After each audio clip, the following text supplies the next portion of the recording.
Internet, bonjour, comment Allô? allez-vous? Allô? J'ose pas parler trop fort. Normalement, tout va bien. Coucou, Luma, dites-nous si vous nous entendez bien et si tout se déroule correctement. Ça devrait être le cas puisque un grand merci à Nodus qui est venu faire un G-son. Vous saviez, sur les derniers lives avec Luma, il y avait un problème avec le son côté Luma qui avait tendance à baisser tout seul en plein milieu d'une phrase et ça apparaissait aussi au replay, c'était chiant. Donc Nodus a essayé de guider Luma pour résoudre ce problème technique, ce qui fait qu'on commence avec un tout petit peu de retard. Mais Ça aura c'est pris pas qu'une très grave. demi-heure, après tout. Voilà. Et est-ce que le problème est 100% résolu? On va voir. Je croise les doigts. Normalement, les applications extérieures n'ont plus accès à mon micro pour modifier le gain. Et Ok. donc, si je m'énerve, ça devrait Ok. bien se passer.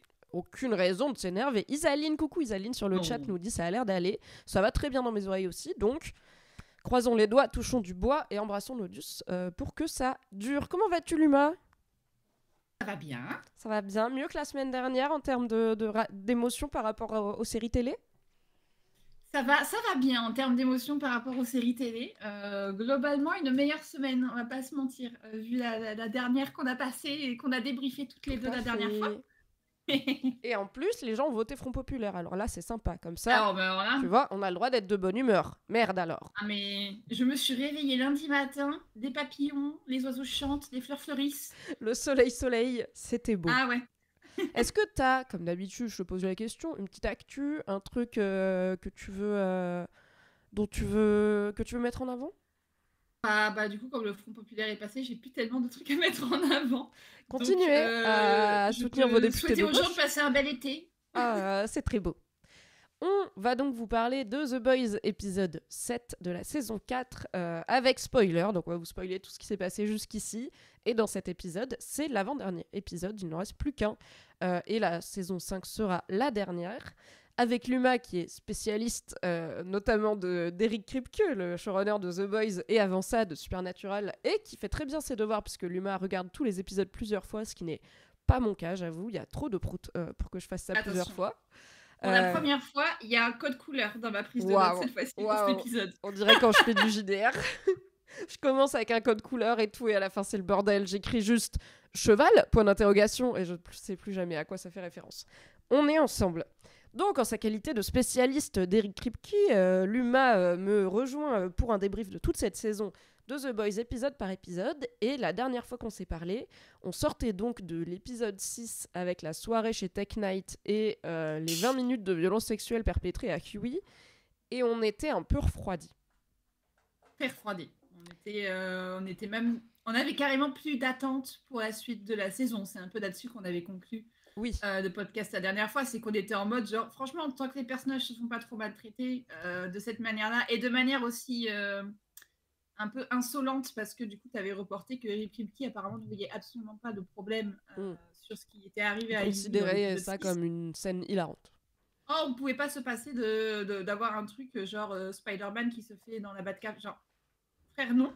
Donc on était très refroidis effectivement déjà de la tournure que prenait la saison, à tel point que c'était un peu on voit ce qu'il nous propose et on verra la suite.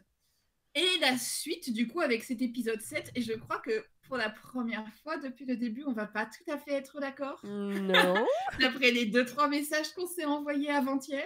D'après ma gueule blasée en story. Donc, ça risque d'être un épisode peut-être avec un peu plus de débat pour une fois. C'est l'épisode charnière de notre amitié, Luma. J'ai sorti mes gants de boxe et mes surligneurs de couleurs. Oui. T'es pas prête?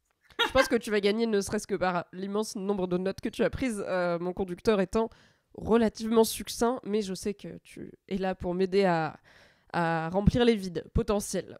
Oui, effectivement, moi j'ai pas tant aimé cet épisode. Alors c'était moins crade, même s'il y a encore une scène crade longue pour rien. J'ai trouvé qu'encore une fois les personnages font pas mal du surplace et que je pense que j'ai plus beaucoup d'indulgence pour The Boys et du coup des choses avec lesquelles je pouvais être ok ou laisser de côté avant, comme notamment le fait que bah, on a quand même pas mal de combats qui finissent avec personne qui meurt et juste oh, et là le combat est fini. On a pas mal de combats entre des super et des humains pas super, ce qui selon moi devrait être quand même très déséquilibré. Je sais où tu vas, et là-dessus je suis déjà d'accord avec toi. Où les humains survivent, là on a des combats super contre super et tout. Et autant, voilà, pendant 3 saisons, peut-être que maintenant que je sais aussi qu'on approche de la fin, je suis fatiguée de tout ça, ah bah encore un méga combat dont tout le monde sort indemne. Et du coup, c'est pas, non seulement c'est pas très logique, je trouve, dans la diégèse, n'est-ce pas, de la série, parce que j'ai l'impression que les pouvoirs ont les fonctions qui arrangent le scénario à ce moment-là, quand même. Et en plus, du coup, ça fait que bah, je m'implique pas vraiment dans les batailles, parce que je suis là... Ok, c'est le moment scène d'action, on a mis du budget. Je préfère ça au moment scène dégueulasse, on a mis du budget. Donc j'aime bien, tu vois, je regarde, c'est chorégraphié, ça va, c'est pas trop mal filmé. Mais ça m'a pas vraiment aidé à m'enthousiasmer pour l'épisode. Donc voilà, je suis toujours sur cette impression de... En fait, on n'avance pas, quoi. Alors, en fait, c'est marrant parce que je suis d'accord juste sur une autre tonalité que toi. Je vois exactement tout ce que tu veux dire. J'ai des exemples précis en tête des passages d'épisode 7 là, donc, que tu cites, sur tout ce qui est baston et tout ça. On va rentrer dans les détails, mais je vois juste le truc de faut pas oublier la place de cet épisode. On est dans l'avant-dernier épisode de la saison, donc c'était pas là où il fallait attendre des gros trucs, des gros twists. Alors, selon la méthode Game of Thrones, on peut mettre le gros truc à l'avant-dernier épisode et après, mais je trouve ça intéressant parce qu'après le final, du coup, c'est les retombées et ça, c'est pas mal. Mon nom est Luma, mon nom n'est pas Soraya. I know, ni Tequila Text. Mais enfin, j'entends ce que tu veux dire de c'est l'avant-dernier épisode, c'est pas là où il va se passer un truc game changer. En fait, déjà, il pourrait, parce qu'il pourrait y avoir plusieurs parties à ce final, tu vois. On peut perdre, je sais pas, on peut perdre Kimiko dans cet épisode, et c'est quand même important, tu vois, parce que c'est fucking Kimiko et qu'elle est là depuis le début. Et puis l'épisode d'après, il y a une encore plus grosse Zumba avec Homelander et tout. Ou alors la mort de Kimiko, elle provoque un truc, enfin j'en sais rien, tu vois, j'invente. Mais je vois ce que tu veux dire. En fait, j'étais plutôt globalement contente de voir cet épisode parce que déjà en termes de vibe globale, j'avais l'impression de revoir The Boys. Encore une fois, ce qu'on a dit la dernière fois, c'est qu'on était sur les épisodes 5 et 6, 2 fois des épisodes qui se passent pas dans l'environnement un petit peu de The Boys. Là, on retourne au Flatiron Building, donc là où il y a le bureau des Boys. On les voit partir en mission, mais c'est à New York, ils poursuivent un autre sup et tout ça. On retrouve déjà cette ambiance de la série. On retrouve les codes, il y a des équipes qui ont des tâches, qui ont des trucs précis à accomplir, qui sont séparées à différents points de la ville, et on sait qui est avec qui, dans quel but. Frenchie et Kimiko, ils font ça. Butcher et Annie et machin, ils font ça, ouais. En fait, on retrouve des marqueurs déjà de la série. Et je pense qu'après les égarements que la saison s'est faite, j'étais quand même déjà soulagée Juste, c'est vraiment une terme de vibe quand tu regardes l'épisode. Là, pour le coup, je n'étais pas perdue. Je n'étais pas en train de me demander, mais qu'est-ce que je suis en train de voir? Ok, oui, donc, on revient un petit peu aux fondamentaux. Je suis d'accord. Exactement. Et avant de conclure la saison, c'est rassurant d'avoir ça, en fait. Et après... Peut-être que l'épisode 6, c'était plus un dérapage, un petit hors-piste, et qu'on revient sur, globalement... un dérapage, moi, je vois ça dans Mario Kart. C'était une erreur, l'épisode 6. Hein. Moi, oui, à plein de niveaux. À plein de niveaux, l'épisode 6, pour moi, il n'aurait pas dû avoir lieu.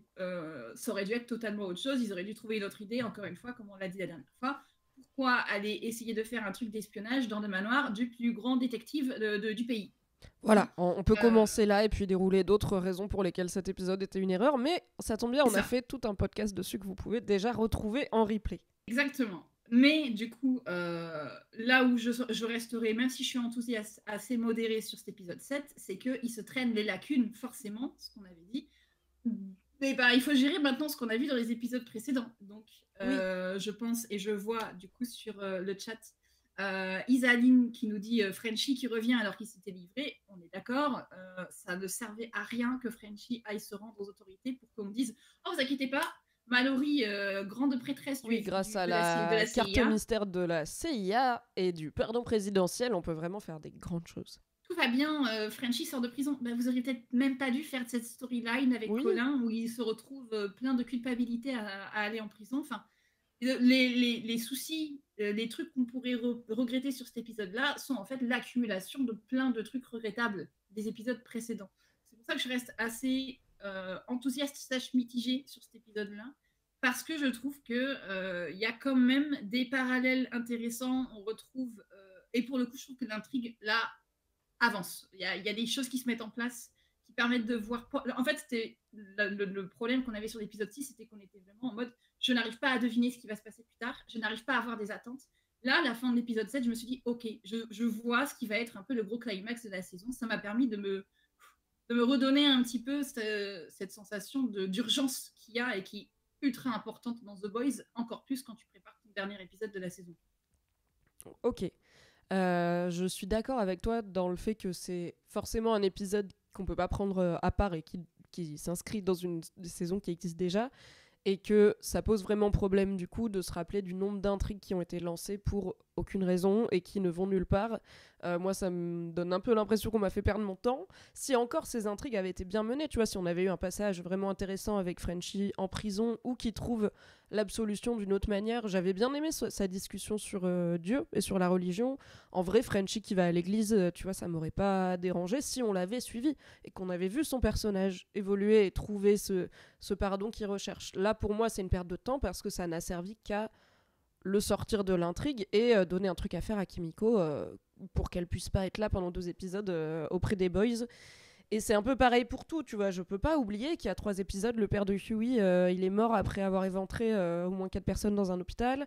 Je peux pas oublier que sa mère est là et qu'elle lui a donné du compound V et qu'apparemment c'est vraiment plus un sujet. Enfin, il y a plein de choses où je suis là. Mais en fait, c'était même pas la saison dernière, c'était à 3 épisodes. C'est compliqué de me dire, un peu à chaque épisode, on va dire, on redonne une chance, on repart de zéro, parce que je suis là, j'ai du mal à savoir à quoi je dois m'intéresser du coup, dans ce qui se passe, parce que potentiellement c'est encore une storyline qui va servir à rien. J'entends qu'on se rapproche de la fin, et que du coup on peut se dire, il y aura plus beaucoup d'arcs inutiles, mais sur cette avant-dernière saison, il y en a déjà eu plus que ce que moi j'aurais imaginé, là où on aurait pu donner un peu plus d'épaisseur à certains personnages, peut-être reconnecter un peu plus nettement avec Gen V, puisque là on a eu vraiment que des légères apparitions de la plupart des personnages de Gen V, sauf Tech Knight qui a eu droit à un long moment, mais à quoi bon. Donc voilà, je suis un peu sur ma 5 du coup. C'est l'épisode 5, je crois, les bribes avec Gen V, et effectivement, c'est immédiatement retombé. On va reparler du virus dans cet épisode 7, puisque un peu d'un truc. Et là, le virus, ne t'inquiète pas, le virus de Chekhov. Il est surligné en orange dans ma fiche. C'est ce que j'ai pas aimé dans l'épisode. Ne t'inquiète pas. Bah oui, hein.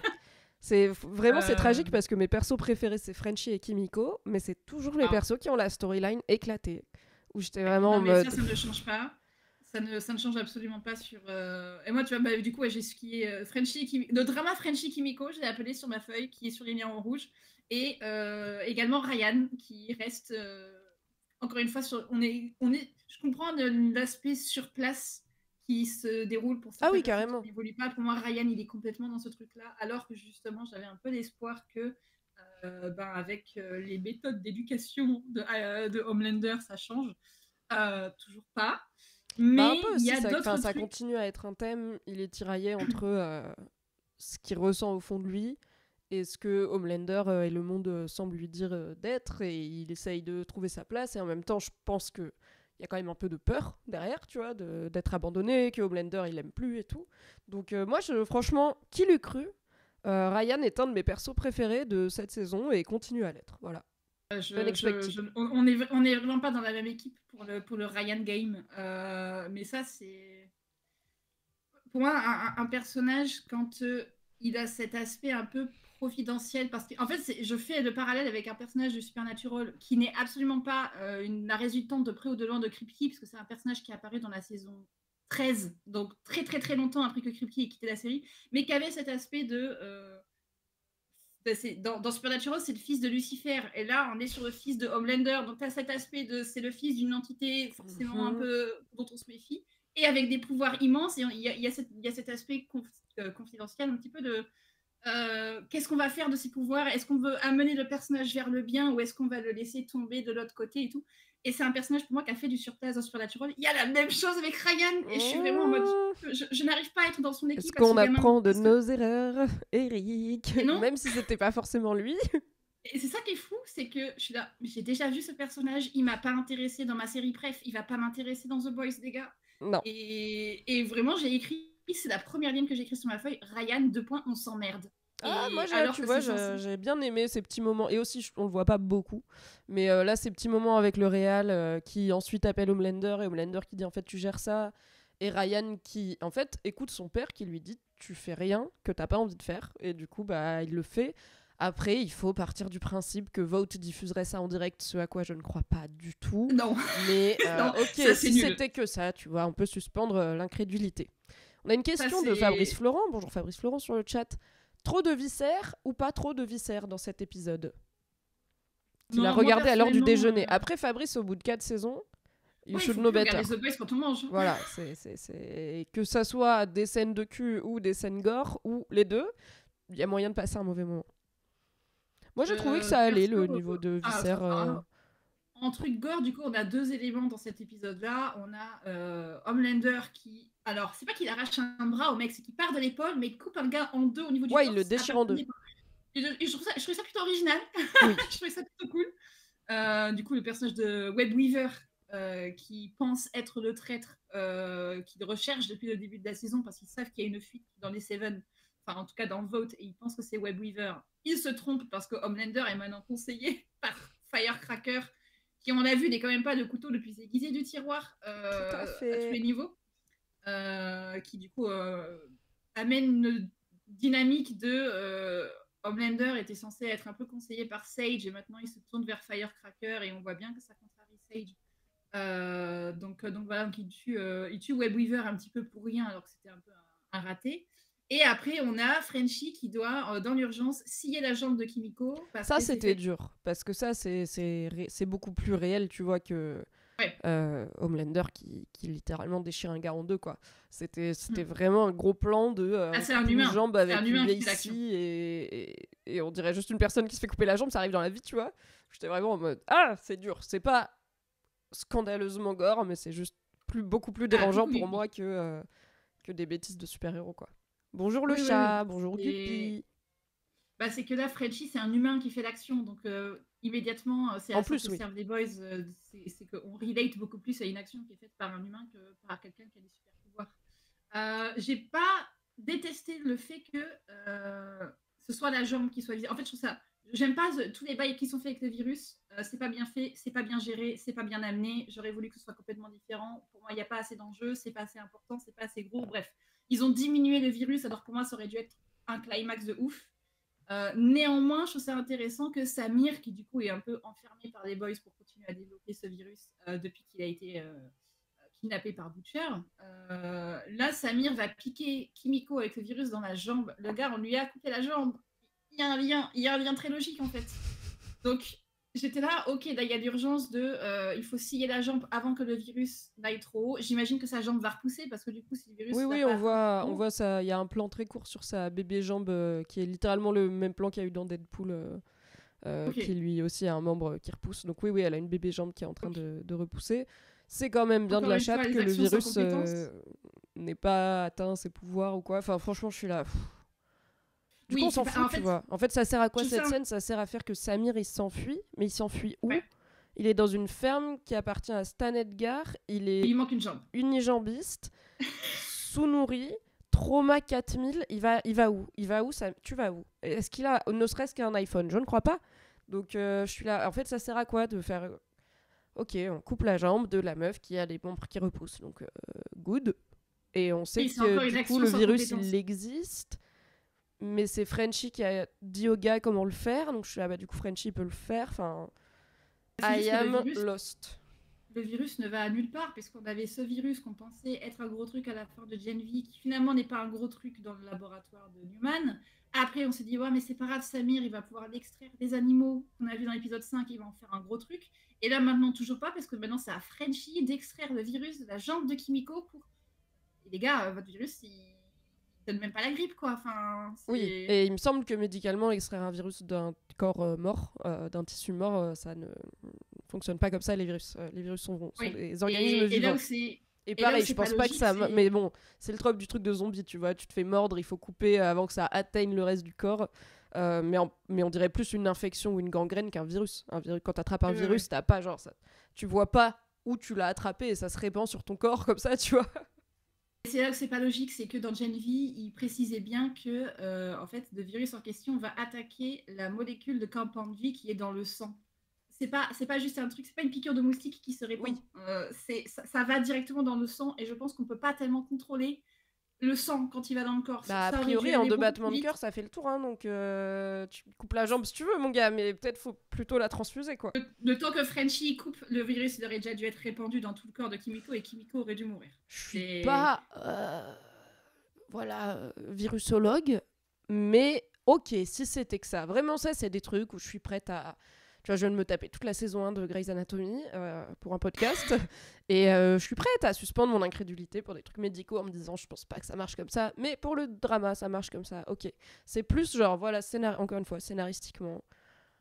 Est-ce que cette scène, voilà, sert juste à faire s'enfuir Samir, mais alors là, c'est vraiment très con, et donner aux boys le virus? Si oui, je pense qu'il y aurait eu des moyens plus intelligents et plus intéressants peut-être d'arriver à la même chose. J'avais oublié que Samir existe, donc c'était pas si grave s'il revenait pas dans cette saison. On a découvert d'autres façons de faire ce virus, d'autres gens impliqués. On aurait pu impliquer Newman là-dedans, I don't know. Enfin, c'est vraiment genre...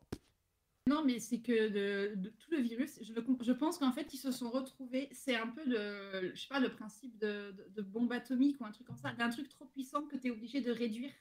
Oui. Parce que si jamais ça sort, c'est trop gros. Dans Gen V, quand il contrôlait, Shetty, quand elle demandait à développer le virus à son mec du laboratoire, à son docteur là, elle lui a demandé de le rendre airborne, donc transmissible dans l'air. C'était vraiment censé être un gros truc. Et là, on se retrouve avec quelque chose qui ne fait que mourir d'une éprouvette à une autre. Oui. Parce que si jamais le virus avait été aussi puissant qu'on nous l'avait présenté dans Gen V, la saison serait finie. Il n'y aurait plus de sup. Il n'y aurait pas besoin de faire une saison 5. Oui, voilà. Il y a Junirion qui dit mais le virus n'est pas censé être hyper contagieux, pourtant il garde la glacière avec la jambe ouverte. Donc oui, c'est même pas clair. À un moment dans Gen V, il disait que ça se transmettait par le sang, la salive, etc. Elle a dit non, je veux que ça se transmette, du coup, que ce soit airborne, donc par l'air et les particules fines. On ne sait pas exactement si ça a été fait. Je crois que ça a été fait, mais il disait du coup cette version-là, elle n'est pas assez puissante pour Homelander. Et du coup, il faut en faire une assez puissante pour Homelander qui, j'imagine, serait plus concentrée en seringue ou whatever. Mais je suis là... Le problème de la rendre assez puissante pour Homelander, c'est que ça en aurait fait un... C'est ce qu'ils disent au début de l'épisode quand Butcher présente l'idée au reste des boys, c'est que ça fait un génocide, en fait. Parce que oui, ça tue tous les sups. Un virus qui serait transmissible dans l'air assez puissant pour tuer Homelander, il tuerait absolument tous les sups de la planète. Ce qui, je suis désolée, serait l'un des grands enjeux de la saison 5. En fait, et du coup, l'enjeu serait ok, il faut qu'on arrive à contrôler le truc parce qu'on n'a pas envie de perdre Kimiko, on n'a pas envie de perdre Starlight, on sait qu'il y a des bons super, y compris dans les Seven, puisqu'on continue l'arc de rédemption de A-Train dans cet épisode 7. Et ça, encore une fois, A-Train, my boy. Je suis très contente de ce qui se passe. Ah bah, il porte la saison à bout de bras, qui l'eût cru, donc... Ouais, très très contente d'un personnage qui était agaçant, mais on voyait bien que c'était fait exprès dans les saisons précédentes. C'est vraiment lui, comme tu dis, qui porte l'intrigue et qui, moi, me fait un petit peu languir parce que j'aime bien une bonne redemption story, tu vois. Genre, donnez-moi une bonne rédemption, moi je la prends. Surtout dans un univers aussi dark que celui de The Boys. Donc, on n'a pas envie que ce virus... Mais du coup, il faut que le virus soit au niveau des enjeux. Et là, il n'est pas. Oui, donc, mais en même temps, il l'est pas parce qu'il y a un connard unijambiste qui travaille dessus, dans une cave. Enfin, je suis là... C'est quand même extrêmement con. À la limite, s'il fabriquait une arme, tu vois, une arme physique en mode comme Iron Man qui fait fabriquer sa première armure quand il est otage dans une cave, pourquoi pas, tu vois, avec des bouts de métal.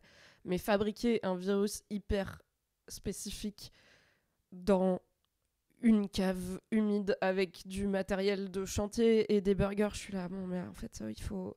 Et puis de toute façon, Samir, il peut leur dire ce qu'il veut sur comment il marche le virus, comment ils vont vérifier, tu vois, enfin... vous lui avez coupé la jambe, il est pas dans votre team, hein. La saison, elle a shift à l'épisode 5, en fait. La première moitié était vraiment pas mauvaise. Ouais. Un peu lente, comme on avait dit, parce qu'elle instaurait tous les nouveaux concepts de la saison, pourquoi pas. Mais à partir de l'épisode 5, ça a shift. Et pour moi, ça a shift.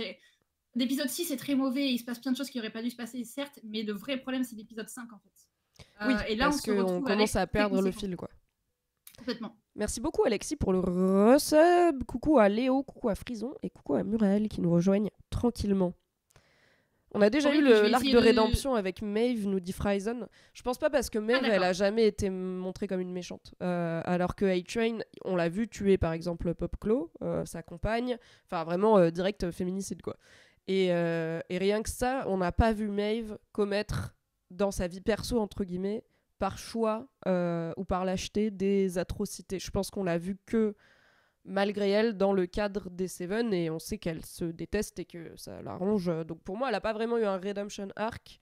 Non. Elle a eu justement une deuxième chance, ce qui est rare aussi et c'est cool de voir un perso qui a une seconde chance et qui juste la vie hors champ. Par contre, on n'est pas au courant.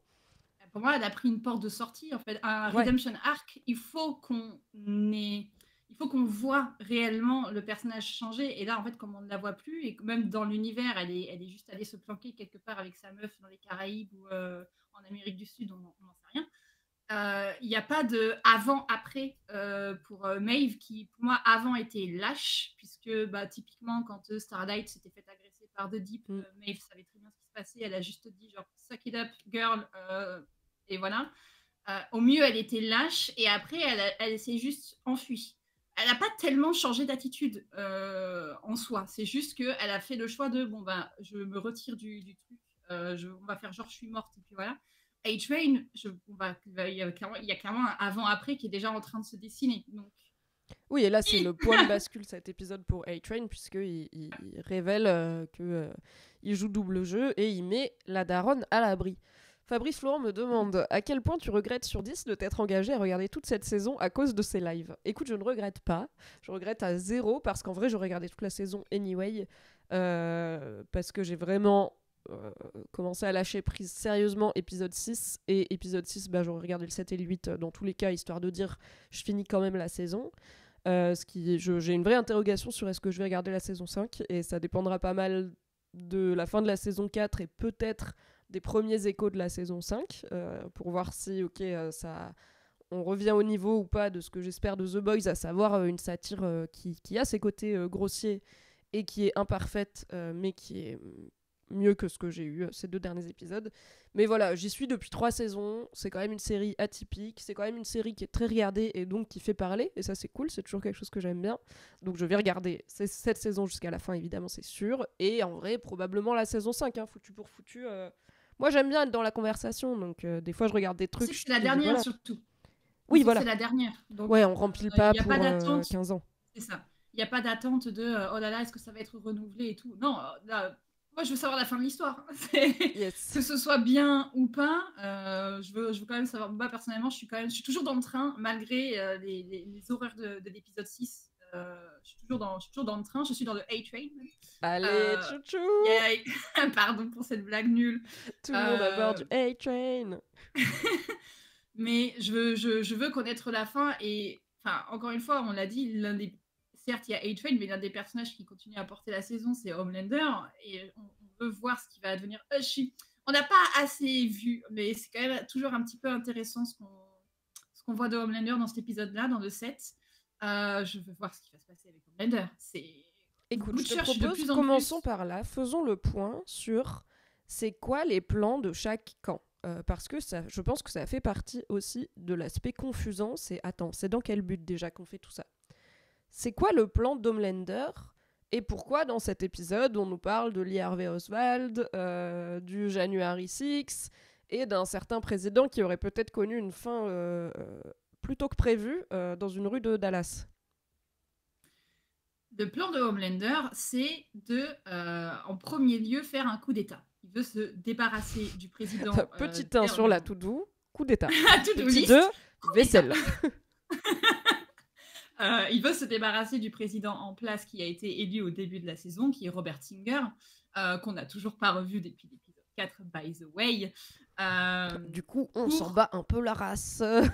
Malheureusement, on s'en bat un peu la race. Par esprit de conviction de suprématie des super, en fait. Homelander, il est totalement dans cette logique de les humains sont inférieurs aux super. Je suis le plus grand des super. En plus, c'était l'un des plans, je crois que c'était à la fin de la saison 2, où il se masturbait en haut d'un immeuble en disant « Je peux faire tout ce que je veux ». Oui. C'est ça, la ligne conductrice, l'objectif d'état mental de Homelander, c'est simplement une question de suprématie des super au-dessus des humains, et donc il veut se débarrasser de l'autorité humaine sur les super. Cette autorité étant forcément pour l'instant en place par Robert Singer. Donc c'est très très clair ce qui se passe avec Homelander, c'est pour ça qu'on peut se reposer sur lui, même si c'est un antagoniste. Merci Homelander. Et donc le plan qui a été concocté par Sage et Homelander, c'est d'engager une personne qui soupçonne être du coup le tireur qui tirerait sur Robert Singer. Alors ils disent January 6, au début j'ai un peu grincé des dents parce que j'étais là, c'est vraiment pas subtil, puisque January 6 c'est le jour où il y a eu l'insurrection au Capitole par les alt-right et les pro-Donald Trump il y a quelques années. Mais en fait c'est juste que January 6 c'est tout le temps le jour de l'investissement. Ça arrive le même jour January 6 chaque année. Donc j'étais là, ok, bon bah ils pouvaient pas changer la date. Le président est élu au mois de novembre, mais il reste environ 2 mois de battement. Ouais. Le nouveau président est investi le 6 janvier. Alright, donc voilà, c'est pour ça. C'est pas juste une ref genre wink wink, vous vous souvenez, January 6, c'est juste la date. Donc c'est d'embaucher un tireur embusqué pour tuer le président à cette occasion, pour que ça ne remonte jamais jusqu'à vote, jusqu'aux instigateurs. Et du coup, il faut partir en filature de Sage pour trouver qui est ce potentiel tueur et voir si on peut trouver des indices sur la marche à suivre qu'il est censé suivre. C'est donc la mission que font Butcher, Yui et Starlight dans cet épisode, retrouver le tireur. Et je pense qu'on aurait eu ou pas la scène où il y a Sage qui dit à Homelander « C'était mon plan depuis le début ». On l'aurait deviné juste avec cet élément-là où Sage rencontre le fameux tireur dans la rue, devant tout le monde, avec A-Train qui est quelque part planqué dans un coin en train de prendre des photos qu'il va fournir aux boys. C'est quand même censé être des super célébrités, hein. Et ils sont genre pas en Elle civil. est en costume, elle est avec son costume des genre, Seven. Les gens, ils ont pas elle est TikTok. même pas incognito en sweat ou un truc comme ça. Elle est avec son costume des Seven dans la rue en train de parler à un gars. Ça, c'est tout l'aspect autour de Sage. Je l'ai mis en. Je suis dubitative à propos de cet épisode-là parce que c'était un truc qu'on avait très très peur quand le personnage a été introduit au début de la saison de quel est son plan et à quel point on est censé la croire quand elle dit ce qu'elle fait, parce que si c'est censé être la personne la plus intelligente du monde, elle devrait anticiper ce genre de truc un peu gros. C'était ce qu'on avait dit pour, je crois, la révolte là, des Starlighters, la bagarre de rue entre les Starlighters et les hommes. Je me rappelle jamais les Home Fighters, je crois. Les Home Teamers. Les Home Teamers. On s'était dit non mais c'est trop gros, c'est un peu trop évident. Là, la Go elle est dans son costume des Seven au milieu de la rue en train de parler à un gars, limite elle lui donne $10 000 comme ça à la main. $10 000 dans une enveloppe qui dit assassiner président. Confidentiel. C'est absolument obvious que Sage le fait exprès. Et c'est là où je suis un peu dubitative de oh là là c'est un peu facile, c'était son plan depuis le début. En fait, je sais toujours pas à quel point. Pour le coup, là, je suis sur un avis de Schrödinger, c'est-à-dire que le prochain épisode va décider de ce que je pense de Sage et de son arc, parce que je crois que la série est en train de nous dire qu'en fait, elle a un tour dans son sac, puisque tout mon argument se base sur petit 1, l'espoir. Petit 2, quand Sage se fait virer par Homelander, qui lui dit en fait, maintenant c'est Firecracker et toi t'es viré parce que t'as pas fait tes preuves, elle jette son carnet qu'elle utilisait, qui est un carnet Queen Maeve, dans le bureau des Seven, et il y a un plan sur ce carnet, et elle s'en va. Donc on sait que c'est l'endroit où elle note son plan, ouais. Voilà, donc je me dis, j'espère que ça veut dire qu'elle a encore un coup à jouer, ou qu'elle a prévu quelque chose, parce que sinon, si on est juste sur Sage, qui est genre legit, honnêtement surprise d'être virée, et qui n'avait pas prévu ça, et qui du coup se dit, bah mon plan va juste pas arriver, c'était audacieux de la présenter comme la femme la plus intelligente du monde. Hein. C'était tout le problème et le dilemme de ce personnage dès le début, quand tu C'est le l'introduis, risque, hein. c'est comment tu peux être plus intelligent, comment tu peux anticiper tout ce que tous les personnages autour de toi à faire, sachant que là, on a eu de nouvelles confirmations dans cet épisode-là. Bah déjà, le bail de je savais que c'était A-Train la fuite, je l'ai laissé faire parce que je me suis servi de lui finalement pour qu'il donne des informations aux boys. Elle le dit, c'était mon système de livraison de désinformation parfait. A-Train. Donc elle a manipulé A-Train là-dessus. Elle a manipulé Homelander en Et lui ça, mentant j'entends, parce là-dessus. qu'elle sait très bien que dès qu'elle dit à Homelander c'est lui la fuite, il va le buter. Alors que Sage, Donc, ça peut lui être utile. Et ça, Homelander, il est incapable de le comprendre. Donc ça se tient. elle est incapable de le comprendre. Et du coup, là-dedans, il y a de la manipulation de Homelander aussi, puisqu'elle l'a fait miroiter non, mais la fuite, c'est peut-être Cameron, le présentateur télé, ou machin. Ah, en fait, non, c'est Elle se servait Weaver. c'est pas elle qui a dit pour Web Non, Weaver, c'est Firecracker. c'est Firecracker qui s'est monté de bourrichon à propos de lui. Mais voilà, on savait que. Et maintenant, on a eu de nouvelles confirmations. On savait qu'elle couchait déjà avec Deep quand elle était en mode j'ai besoin de me faire lobotomiser pour réduire la pression dans mon cerveau. Elle avait aussi des bails avec Noir. Où elle n'avait pas besoin de se lobotomiser. Où elle n'avait pas besoin de se Deep, lobotomiser avec Noir. Oui. Donc, elle avait littéralement, d'une manière ou d'une autre, des plans sur l'ensemble des personnes autour d'elle, du coup, dans l'équipe des Seven, et on se doute beaucoup plus loin. Je pense que les Boys aussi étaient inclus là-dedans. Encore une fois, au tout début de la saison, elle rencontre, du coup, les super fans de Homelander, dont le beau-frère le nouveau mec de l'ex-femme de MM, au milieu de la rue aussi. Alors, ça aurait très bien pu se faire à l'intérieur de l'immeuble. Il y a ce truc de à quel point elle peut anticiper, et le fait qu'elle laisse son carnet avec tout son plan à Homelander, c'est fait exprès. Maintenant, on est quand même censé prendre en compte que tout ce qu'elle fait, c'est fait exprès. Donc, moi, je me dis, son fameux plan qui est écrit dans son carnet, c'est toujours pas son vrai plan, parce que pourquoi elle le laisserait à Homelander maintenant qu'il la vire? C'est un peu le fusil de Chekhov pour moi, tu vois, ce fameux théorie de si t'as un fusil au mur dans le premier acte, il faut que quelqu'un s'en soit servi avant la fin du troisième acte. Si on n'y revient jamais, ou qu'elle l'ouvre et que genre c'est juste un gag, ou du coup Homelander il découvre qu'elle couchait avec The Deep, tu vois. J'espère que dans le carnet il y avait rien d'autre J'espère que dans le carnet il y avait rien d'autre qu'un dessin qui fait un doigt, tu vois. Enfin, je veux que Homelander il l'ouvre et qu'il n'y ait rien dans le carnet en fait. C'est ça le twist. Sachant qu'il était tellement mis en avant, c'est un carnet, comme tu l'as dit, Queen Maeve, mais il faut préciser, il est rose à paillettes avec un gros arc-en-ciel, puisque c'était tout le merch genre Pride autour de Maeve qui avait été fait. Le carnet, on l'a repéré depuis très longtemps. Quand elle l'avait en main, on voyait que ça. Ça fit pas du tout son esthétique à Sage d'avoir un carnet comme ça. Donc, je veux vraiment qu'on l'ouvre et qu'il n'y ait rien dans ce foutu carnet et que tout soit dans sa tête. Encore une fois, elle est censée être la personne la plus intelligente du monde. Moi, je trouve ça plus intéressant si elle laisse exprès un faux plan dedans, en se disant ce con de Homelander, il va le suivre. Il va faire c'est son plan secret, j'ai juste qu'à le faire. Et en fait, tu vois, elle est là, genre, bah évidemment, c'est ce que je pensais que t'allais faire. Mais je suis pas confiante sur le fait que, pour l'instant, l'écriture du perso est assez maligne pour ça. C'est soit ce qui nous prépare depuis le début, auquel cas je dirais machallah, soit ça a fini en autre boudin, il se passe rien avec Sage avant la fin de la saison, et je suis là, et bah c'était raté quoi. Il y a Murael qui aborde un point intéressant sur le chat qui dit « Je trouve que le problème de The Boys, c'est le même que beaucoup d'histoires de super-héros. Chaque personnage est un archétype tellement fort que le faire évoluer ferait qu'il cesserait d'être le personnage d'origine. » Pour moi, c'est vrai qu'il y a un aspect cyclique et immuable aux personnages de super-héros. Et c'est notamment un sujet dans les comics où, par exemple, je sais qu'il y a un arc de Spider-Man où il grandit, enfin Peter Parker grandit, il vieillit, il se marie avec Mary Jane, ils ont un enfant, donc il devient papa, il divorce, et en fait, au bout d'un moment, les fans, ils ont lâché, parce que les gens, ils voulaient Your Friendly Neighborhood Spider-Man, l'étudiant fauché qui a le temps d'aller sauver la veuve et l'orphelin, qui a des problématiques de jeunes mecs fauchés, et pas de ma femme veut me quitter et j'ai une hypothèque sur ma maison, tu vois, c'était genre waouh, Touril, on veut pas de ça. Donc oui, il y a une forme d'immuabilité, mais dans The Boys, pour moi, on a vu des super-héros, et même des pas super-héros, parce qu'il n'y a pas que des personnages super-héros, qui connaissent une forme d'évolution. Je trouve que voilà, Ryan, il est encore en gestation, c'est intéressant de suivre ça. A-Train, bah, on l'a dit, c'est le seul qui a vraiment un arc, pour le coup, de rédemption, où il change d'avis.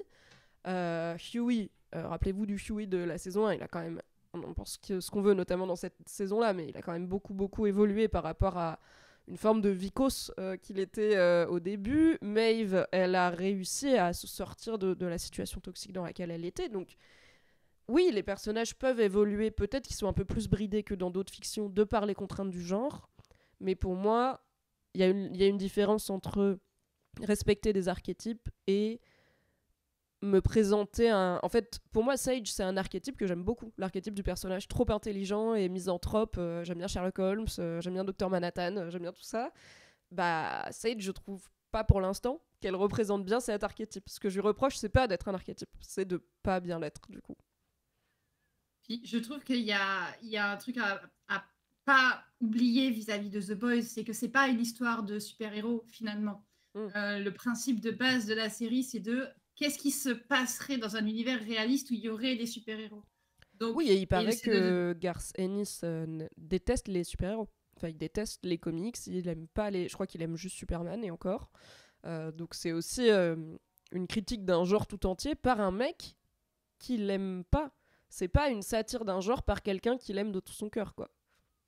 Oui, dans les comics, ça se voit parce qu'il y a il y a des moments où les personnages sont dans des boutiques de comics en disant genre regarde-moi tous ces clowns, machin. Ouais. C'est assez évident là-dessus.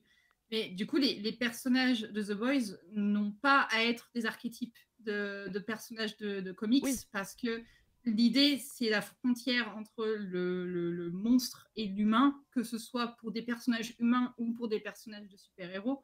Je pense que le meilleur qui représente ça, c'est Butcher. Qui, pour un humain, est l'équivalent d'un Homelander, en fait. Oui. Oui. Et c'est ce que lui reprochent à peu près tous Il est les en train membres de des devenir Boys. ce qu'il avait juré de détruire, tu veux dire, hein?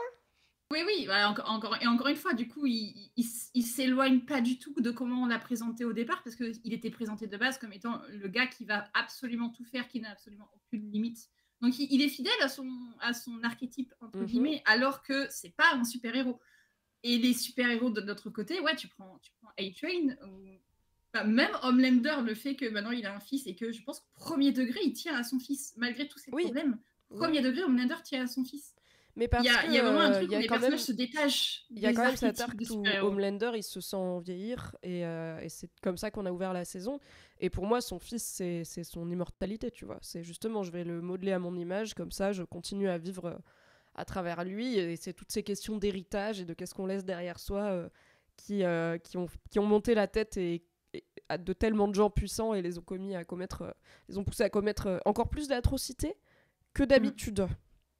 Et c'est un thème qui est filé tout au long de la série, qui continue. Et pour le coup, là, on peut pas dire que la saison 4 trahit l'univers ou ce que la série essaye de raconter. C'était tout l'arc que je trouvais très intéressant pour Kimiko dans la saison 3, de à quel point c'est un monstre, entre guillemets, quels sont ses pouvoirs ou non, parce qu'elle les perd dans la saison 3 temporairement.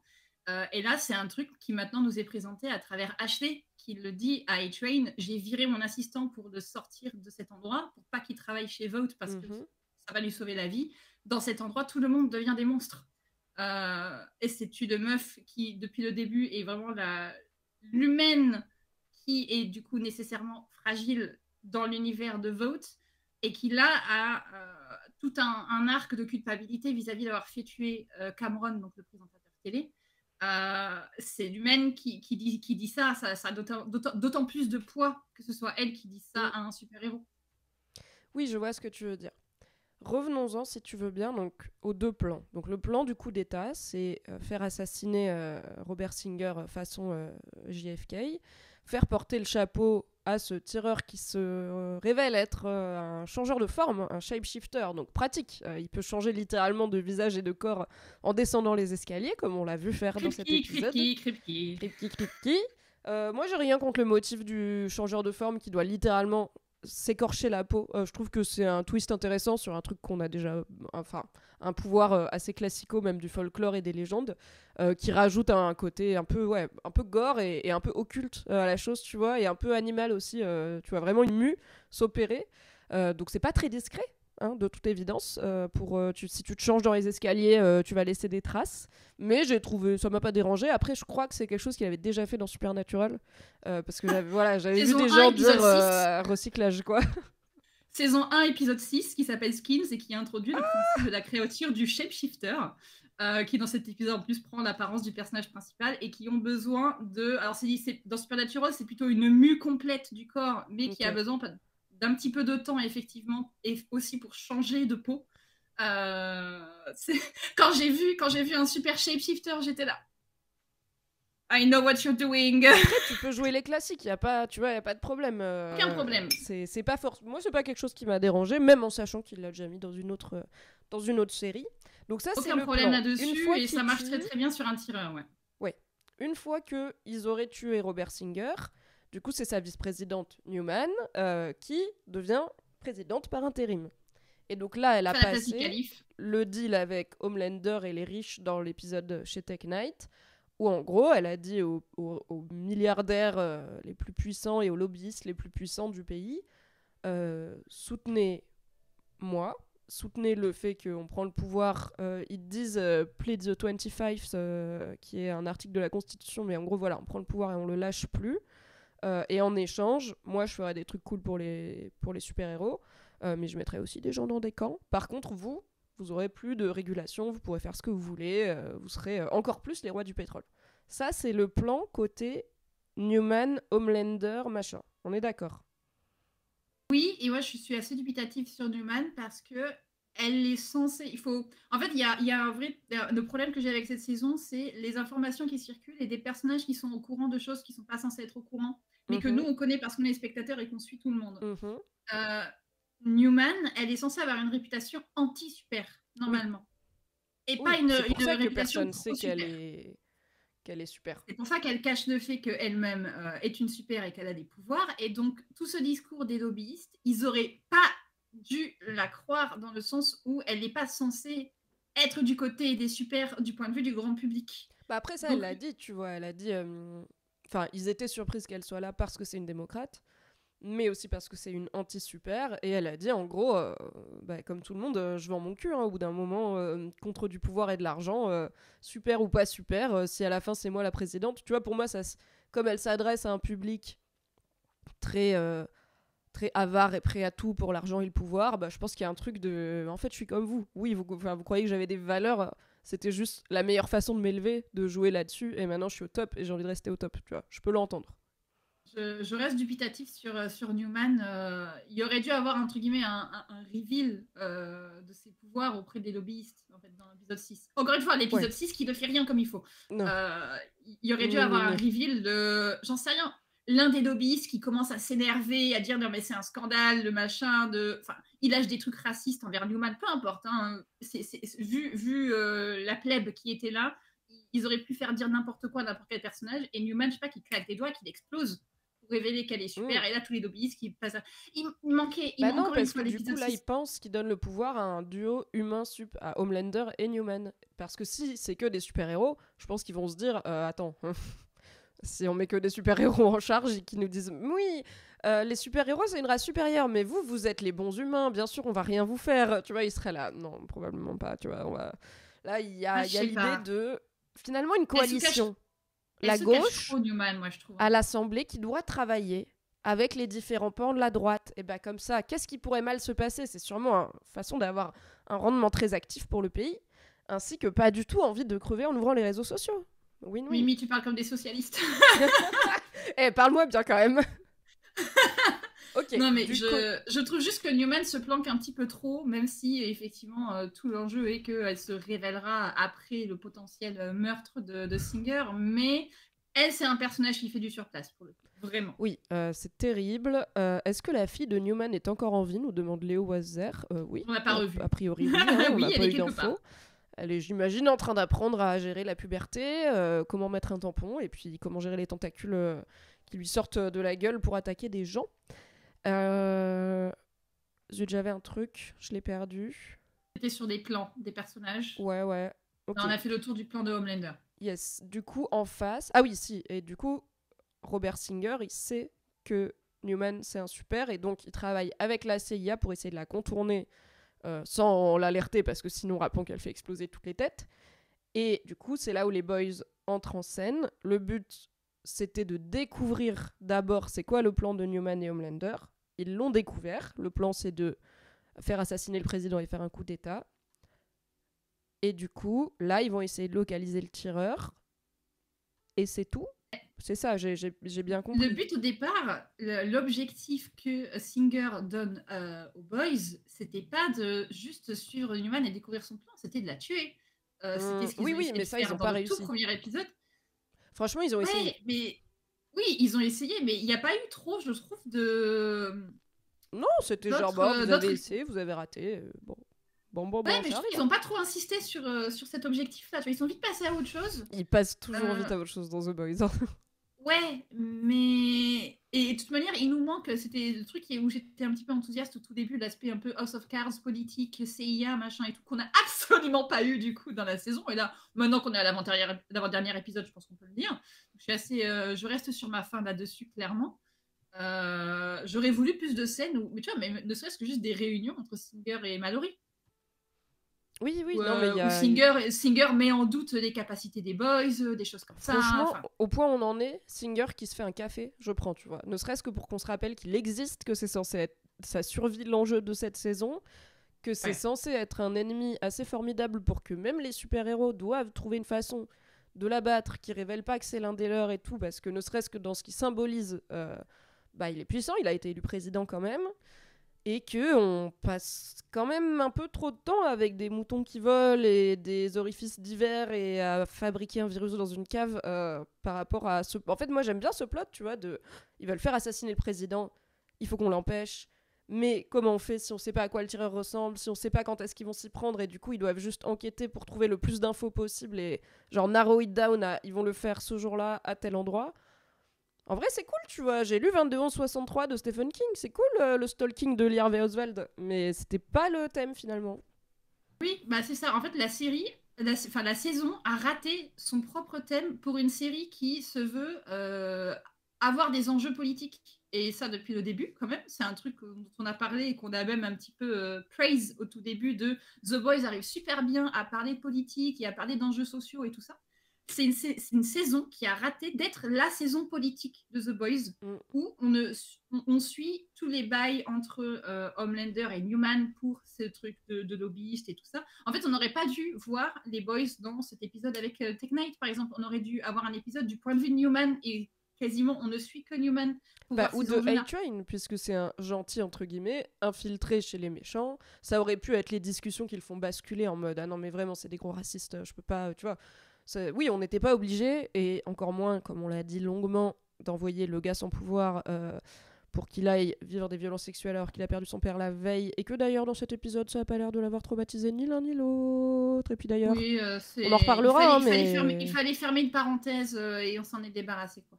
Mais oui, Et la le saison a perso. raté le fait.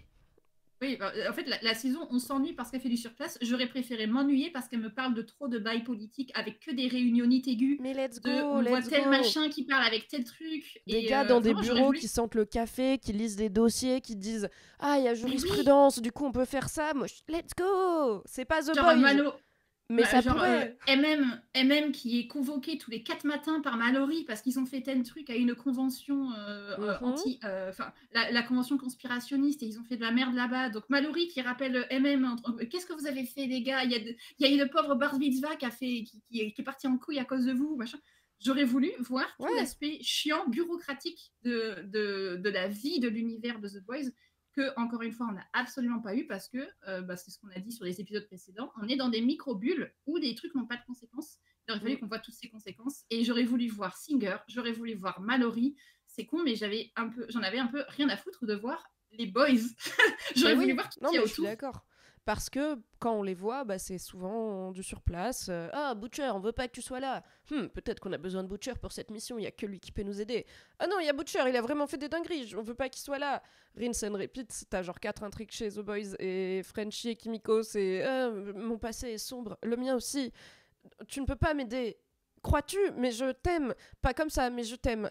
Peut-être on peut pas s'aider, mais on peut se tenir la main. Ok, on a fait ça pendant toute la saison, mais on avait déjà fait ça pendant toutes les saisons Ouais, précédentes. on C'est n'avait pas pas besoin on n'avait possible. plus besoin de voir les boys en fait. Je pense que Ouais. fin de saison 3 et avec tout ce qu'on sait des personnages, du coup il aurait même pas fallu ramener, genre laisser le père de Yui dans une ferme à la campagne Mais et oui, vivre juste ça et c'est tout. C'est ce qu'ils ont fait avec la mère de Starlight. Elle est quelque part en Arizona ou je sais pas où et Et Bah c'est là, bon, on elle est la dans voit quand même faire une visio avec sa fille et lui reprocher d'avoir eu recours à l'IVG. Moi, j'étais vraiment en mode, mais pourquoi tu lui parles encore? Enfin, non seulement elle a ruiné ton enfance en mode concours de beauté, machin, et en plus, tu sais qu'elle t'a fait inoculer maintenant, tu sais que c'est pas Dieu qui t'a choisi, elle t'a fait volontairement inoculer du compound V et elle t'a menti toute ta vie, tu vois, je suis là. Après, je dis pas, c'est compliqué la famille, mais je suis là. De quel droit tu la Skype? Oui, je pense qu'il fallait, je sais pas si c'était pour faire un parallèle avec le fait que Yui a perdu son père, donc Starlight essaye malgré tout de s'accrocher à sa mère.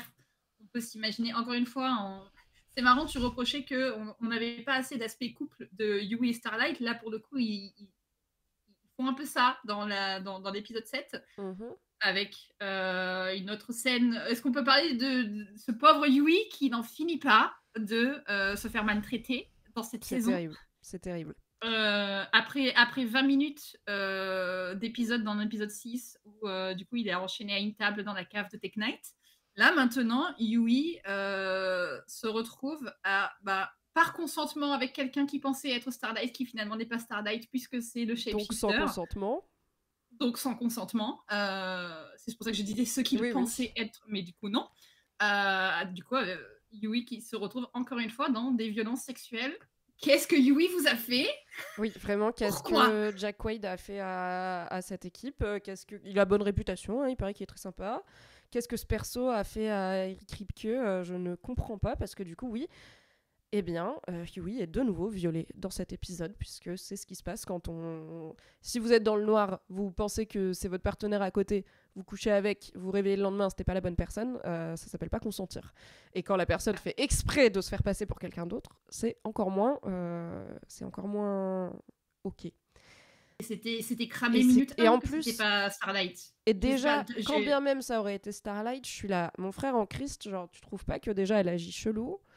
Ouais. Est-ce que toi, t'es vraiment en mode, ouais, j'ai envie d'avoir du sexe kinky, alors que, rappelons-le, ton père vient de mourir, tu viens d'être victime de violences sexuelles aggravées, t'as cru mourir et que le héros de ton enfance allait te découper un nouveau trou dans ton corps, tu vois? Est-ce que vraiment, quand ta go, elle arrive dans le costume qu'elle déteste et qui symbolise tellement de trucs mal pour elle, et qu'elle te la joue juste en mode, bah, je sais que tu voulais que je parte mais un fantasme là-dessus parce que ça a de kink, et lui il est là, non, ok, j'avoue un peu, et après c'est genre, elle l'a bien épuisé, et en plus, c'était pas elle. J'étais là, mais au secours, mais laissez-le tranquille cet homme. Ouais, Yui prend trop cher, et je ne comprends pas ce qu'ils veulent faire de ce personnage, qui avait un enjeu super intéressant dans les saisons précédentes, notamment dans la saison 3, sur le parallèle de Yui et représente le petit frère que Butcher a perdu, et donc il y avait tout ce truc de faut protéger Yui parce que Butcher a raté le fait de protéger son frère. Enfin, il avait une place hyper importante, hyper intéressante au sein de l'équipe dans les saisons précédentes, et là les gens ne prennent absolument plus en compte ce qui arrive dans sa vie, ni Butcher, ni MM, ni Starlight. C'est le pot de fleurs de Boys. C'est ce qui se passe avec Yui dans cette saison. Le mot est dramatique. Je suis totalement d'accord. Il a une autre petite scène dans cet épisode où il va voir Victoria Newman chez elle. Elle est en train de déménager pour essayer de la convaincre qu'il est encore temps de pas en arriver là, de pas faire de coup d'état, de pas faire la guerre et tout. Et il fait appel à leur amitié passée. Le problème, c'est que cette amitié, on l'a très peu vue. On a eu vraiment que 2-3 scènes de quand Huey et Newman travaillaient ensemble sur sa campagne, puisque c'était une ellipse de 1 an de campagne. Et il y a 2 semaines, dans une autre série avec des dragons, j'ai vu un personnage se rapprocher en cachette de officiellement son ennemi, qui était anciennement son ami, pour lui dire, est-ce qu'il n'y a pas une dernière chance qu'on puisse éviter ça? Est-ce qu'il n'y a pas la moindre solution qui pourrait nous permettre que ça aille pas au carnage, parce que le carnage, ça va être le carnage de votre côté, ça va être le carnage de mon côté. Est-ce qu'on veut vraiment de ça? Eh ben, c'était un peu mieux fait dans la série avec les dragons. Pourquoi? Parce qu'on a passé 1 saison et demie entière avec ces personnages, à les voir s'aimer, se déchirer, à voir l'escalade et tout s'entremêler au point que même si là les deux disaient ok on arrête, le truc arriverait quand même, parce qu'il y a trop de gens impliqués, parce qu'il y a trop de choses qui ont déjà été enclenchées pour retenir maintenant tous les dominos vont tomber, tu vois. Ouais, les engrenages sont enclenchés et c'est trop tard, quoi. Ouais, donc alors la comparaison n'est pas la faute de The Boys, mais du coup j'ai vraiment zéro cru à cette scène de Huey qui vient, le secret de service le laisse rentrer, genre ok, euh, et qui essaye d'en appeler à Newman et ses valeurs et son humanité et leur amitié. J'étais là, quoi? Bon, En fait, là pour le coup, c'est le problème de la transition entre la saison 2 et la saison 3 qui était un gap de 1 an complet. mm, Où du coup on retrouvait Yui dans ce bureau de surveillance des super où il travaillait avec Newman et c'était un fait accompli que visiblement ils sont très très proches parce qu'ils prennent des déjeuners et elle mange ses bagels. Ça se reposait que là-dessus en début de oui. saison 3. Ça ne suffit pas pour faire croire que des personnages sont proches. Et l'autre reproche que j'ai, le seul truc un peu de complicité qu'on pourrait avoir l'impression de ressentir du coup dans cette scène, dans l'épisode 7, là où il y a Yui qui essaye d'aller convaincre Newman, c'est qu'en fait les acteurs sont en couple dans la vraie vie. Oui, ça c'est vrai. Bravo à Jack Et en White, fait, car l'actrice qui joue Newman est magnifique. Il a d'être ça. Il est pas mal non plus, mais elle. il est cute, Waouh, il est waouh, cute, waouh. Jack Quaid. Mais en fait, je suis pas censée, par des informations extra de la série, croire à une scène. Non. Genre, c'est pas parce que vous mettez Jack Quaid et Claudia Dumit, si je n'écorche pas son nom, dans une même scène où je suis en mode genre c'est cute parce que je sais qu'ils sont en couple. Non, mais en fait, les personnages, ça ne change rien. Oui, normalement, Et ça doit juste en rajouter. Tu vois, genre, je pense à l'acteur qui joue Jon Snow et l'actrice qui joue Ygritte, qui sont vraiment tombés in love, qui se sont mariés dans la vraie vie. Ça fait que quand tu regardes leur romance à l'écran, ça rajoute un petit peu de ah, et en plus, ils sont tombés in love en vrai, donc ils jouent pas vraiment. Alors que là, oui, déjà, ils jouent pas une scène love, et aussi, genre, il y a rien. Il faut bien pouvoir construire sur quelque chose. C'est censé juste être le petit sucre glace en plus pour les gens qui savent que les gens sont en couple dans la vraie vie. Genre, oh, bah tu sais pourquoi cette scène elle est aussi touchante, c'est aussi parce qu'ils sont en couple dans la vraie vie. C'est pas censé être le seul truc qui fait que t'en as quelque chose à foutre, quoi. c'est le cas dans Supernatural où il y a l'un des deux acteurs qui a rencontré sa femme aussi dans le truc. Et du coup, maintenant, ça fait genre 15 ans qu'ils sont ensemble. Et du coup, maintenant, quand tu revois la saison, il était là genre, c'est qui C'est là, je vois totalement la vibe, mais je trouve que ça aggrave encore plus ce qui se passe pour Yui. C'est que l'acteur est en couple avec une autre membre de l'équipe de The Boys. Et je sais pas, vous n'avez pas discuté, vous, le soir en rentrant du travail, en prenant un café, genre, elle n'a pas alerté Jack Quaid sur qu'est-ce qui se passe dans l'écriture de... Et ils ont reçu le même script à un moment. Oui, non, mais ça, je sais pas. C'est d'autant plus frustrant pour Yui. J'ai pas cherché s'il y a eu par exemple des réactions de Jack Quaid à cette scène de violence sexuelle très longue dans l'épisode 6. Après, c'est aussi des questions de contrat, de promo, c'est pas eux qui sont à l'écriture, c'est pas eux qui sont à la prod, donc il y a un moment où j'imagine que tu peux donner ton avis, mais que si la prod dit on fait ça et que... Enfin, tu vois, je sais pas à quel point ils sont en mesure de changer quand même ce qui est le cœur d'un épisode entier, quoi. C'est pas genre là je pense que cette réplique je la dirais plutôt comme ça, quoi. Mais j'entends. Là c'est le... Oui, non mais c'est juste de trucs de... C'est toute l'implication des acteurs par rapport à ce qui se passe pour leur personnage. C'est quelque chose que... En fait, ils avaient fait pendant la saison 2 de The Boys, s'était déroulée pendant le Covid. Elle est sortie en 2020, quand tout le monde était en mode confinement. On fait des zooms, on fait des hyperos et tout ça. Prime avait du coup sorti un format qui s'appelait Inside the Boys, qui faisait le débrief semaine après chaque diffusion de chaque épisode, où il faisait venir, j'ai oublié le nom de l'actrice qui servait un peu de host pour ce show-là, Alison Tyler, enfin, je sais plus, et elle faisait venir 3-4 acteurs et parfois des membres du backstage pour parler de l'épisode. Et il y avait, je crois dans l'épisode 1 ou 2, Eric Kripke qui était là. Et elle pose la question à Kripke justement de cette implication de les acteurs, ce qu'ils peuvent entre guillemets demander à Kripke pour l'écriture de leur personnage. Et Kripke a ce discours qu'il a toujours à l'heure actuelle, qu'on a vu dans l'article que tu as partagé la semaine dernière, de attention, careful what you wish for. Attention à ce que vous demandez. Si vous me demandez quelque chose, je crois que c'était typiquement... est-ce qu'il y a un truc qui vous a trop dégoûté dans le script, sur tout ce qui est gore et tout ça? Est-ce qu'il y a quelque chose qui vous a trop dégoûté, que vous avez demandé à Kripke de ne pas faire? Et je crois que c'est Karl Urban qui dit genre non mais moi je parle pas à Kripke parce que si je lui dis un truc, du coup il va me le faire faire. Ouais, je crois que c'est Laz Alonso, l'acteur qui joue MM. En fait, je l'ai souvent entendu intervenir dans un des podcasts de débrief américains que j'écoute qui s'appelle The Midnight Boys. Un des animateurs, il est pote avec lui. Donc des fois, ils font un débrief de The Boys et ils sont là, attends, je vais demander à Laz, et ils l'appellent en mode, c'était vraiment un truc dégueu ou pas qui t'a splouch à la gueule dans cette scène? Et du coup, c'est vraiment des trucs dégueux. Enfin, c'est vraiment, lui-même, il est un peu, c'est pas mes moments préférés, quoi. Ouais.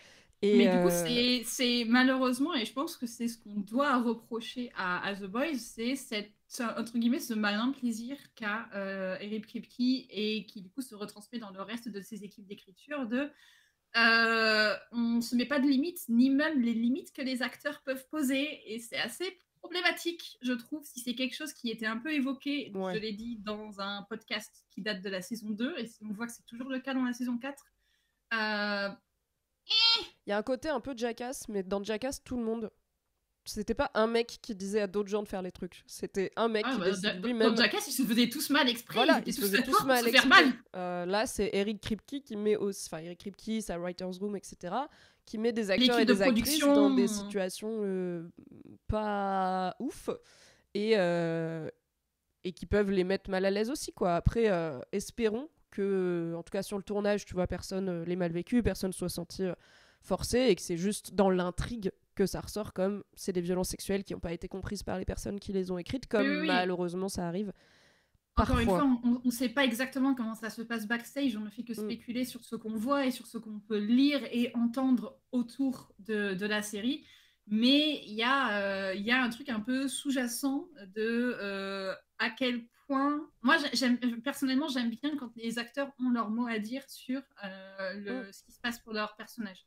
C'est eux qui, non seulement sont l'image de ces personnages à l'écran, mais surtout, c'est eux qui doivent défendre ces personnages quand il y a la promotion de la série, quand ils sont en interview, quand ils sont sur des chaînes YouTube, ne serait-ce qu'à faire tous ces trucs de mèmes, juste pour faire parler au moment de la promotion de la série.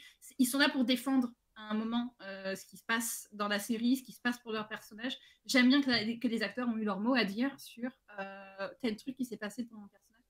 Là, ça, on ne sait pas. Il y a un flou et c'est pas. Alors, ce qui se passe dans la série me dérange un peu, le flou aussi me dérange. Oui, je suis d'accord. Le message n'est pas extrêmement clair, comme beaucoup de messages dans The Boys. Passons, si tu veux bien, à l'autre angle de l'épisode. Donc, MM qui veut partir à Belize avec son ex-femme et sa fille, même si A-Train lui reproche d'être un lâche et de se barrer.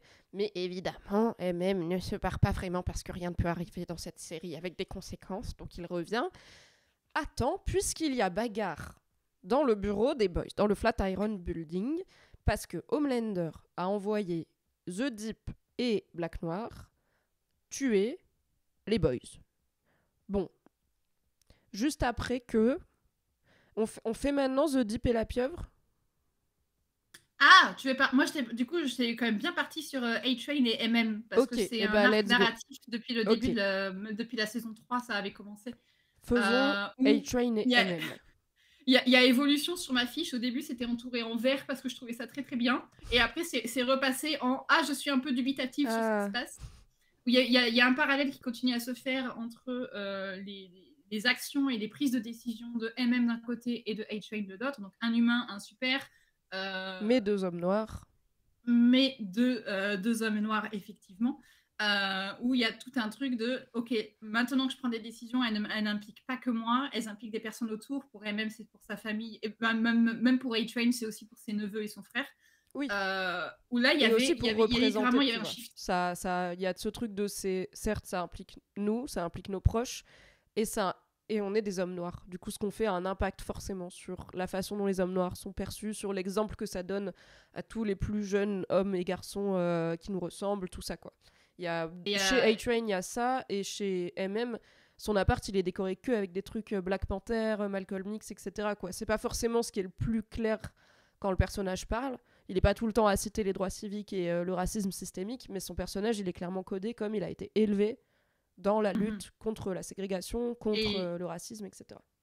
Je m'y connais absolument pas dans ce genre musical, mais je sais que de la même manière que Yui n'a que des t-shirts de groupes de rock, des trucs comme ça, et même n'a que des t-shirts avec des références à des artistes du rap. Je sais pas si c'est des artistes qui sont plus ou moins engagés ou des choses comme ça, parce que vraiment je ne connais pas. Mais il y a un truc intentionnel, effectivement, dans ce que dégage MM et dans ce que dégage A-Train. On l'a vu avoir un peu son truc de héros, de apporter MM à l'hôpital et un gamin qui regarde des étoiles dans les yeux. Maintenant, il de confiance, c'est un truc qu'il a touché. Il a dit, j'ai jamais eu cette impression d'être un héros, c'est la première fois que ça m'arrive. Et la première discussion qu'on a dans cet épisode entre MM et A-Train, elle est ultra intéressante parce que on a le shift, on a le truc que je voulais voir de A-Train qui décide de rester et de se battre, et MM de l'autre côté qui décide de partir et pour protéger sa famille. C'était exactement et parce qu'il en a assez fait aussi. Ce que j'entends, franchement, j'ai été là, j'ai assez de données pour la putain de CIA. Ah oui. J'étais là, oui. Moi, je serais MM, le rhum coco à Belize. C'est le plan. Plan A, B et C. Je suis dans l'avion. Bisous, je m'envole. L'image que lui dit sa femme de demain, on pourrait être à Belize en train de boire des rhum coco sur la plage avec notre fille qui s'amuse dans les vagues et tout. J'étais là, oui, give that, donnez ça à MM s'il vous plaît. C'est mon dernier job avant la retraite et demain à la même heure, on sera à Belize. Oui, on sait comment ça va finir. Et dans cet épisode, on a MM qui redonne les clés à Butcher en mode genre c'est toi qui redeviens le chef ici. Encore, d'ailleurs, pourquoi ils ont absolument besoin d'avoir un chef dans cette équipe de bras cassés? Je suis désolée. Donner les clés à Mallory peut-être, si c'est elle qui a la CIA. Éventuellement, maybe c'est Mallory la chef et pas l'un d'entre vous. Mais ça, c'est encore un autre débat. À Huey, tu vois, il prend moins de décisions de merde que la plupart des autres et il est un peu plus stable psychologiquement. Oui, ça devrait. Mais encore une fois, Yui, il n'existe pas, on dirait. Hein. Personne ne prend en compte son existence dans cette équipe. Mais ça, c'est un autre débat. Mais on a MM qui redonne les clés à Butcher en mode genre c'est toi qui reprends les décisions pour l'équipe. Il avait littéralement son passe de sortie, MM, à ce moment-là. Et j'aurais voulu, du coup, avoir, genre, entre guillemets, A-Train qui remplace MM dans cette équipe. Genre, c'était ça. Pour leur sauver les miches, mais au final, les deux viennent leur sauver les miches parce que MM n'est pas parti. Il est resté pour one last job. On aurait pu avoir un A-Train qui reste, MM qui part, et à la fin de l'épisode, c'est l'inverse. Et on revient dans ce truc de personnages qui font du surplace. MM revient et il a même tout ce discours de on a réussi à en faire plus avec moins que ça à propos du virus, machin et tout. Je suis genre, frère, ton virus, il est éclaté au sol, arrête de dire ça. Mais en plus, qu'est-ce que vous en savez, franchement? Est-ce que moi, j'ai un avis sur les virus? Non, j'ai l'humilité de savoir que j'ai fait un bac L. Et alors, MM, il a probablement fait STAPS. Il est super doué pour des missions d'infiltration, quoique, quand on l'a vu faire, honnêtement, c'était pas dingue. Mais chacun son métier, au bout d'un moment. À la limite, Frenchie qui dit ouais, je pense que telle alternative au glycérol et tout, je suis là. Frenchie peut parler, il sait ce que c'est les becs benzène et tout.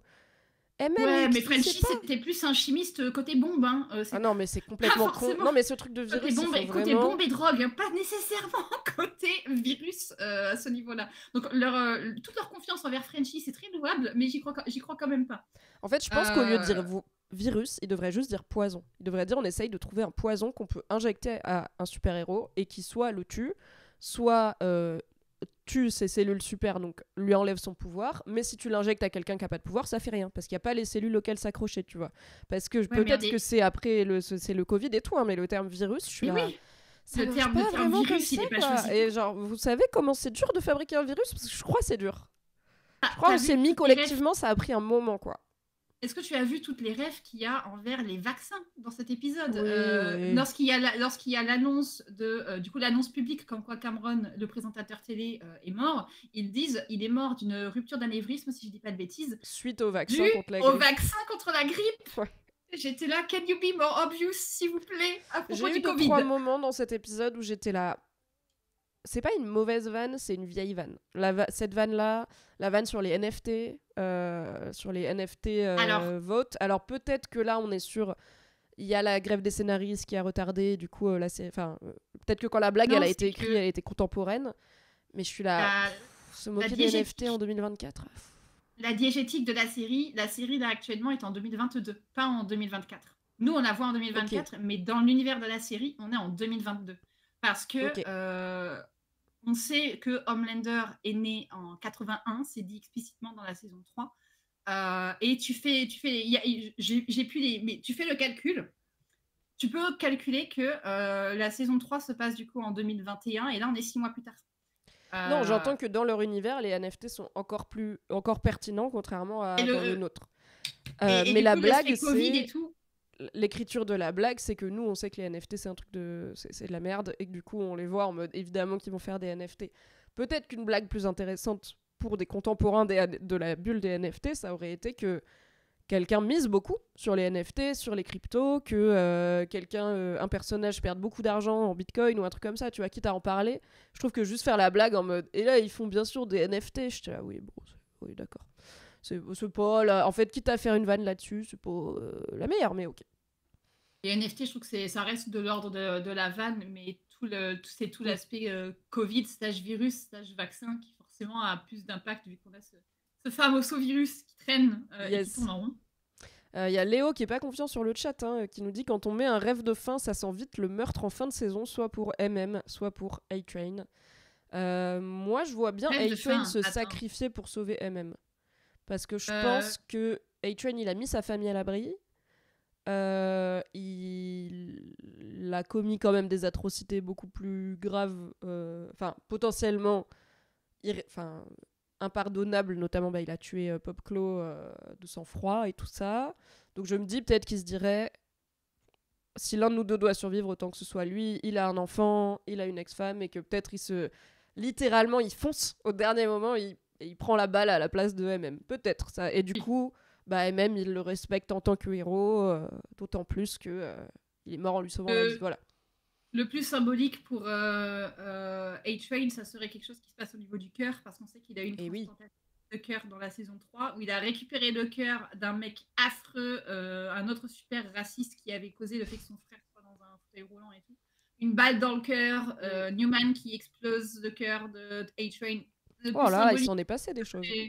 Ça serait là-dessus. Je bug juste sur cette histoire de rêve de fin qu'on nous dit dans le chat. J'arrive pas à voir de qui on parle.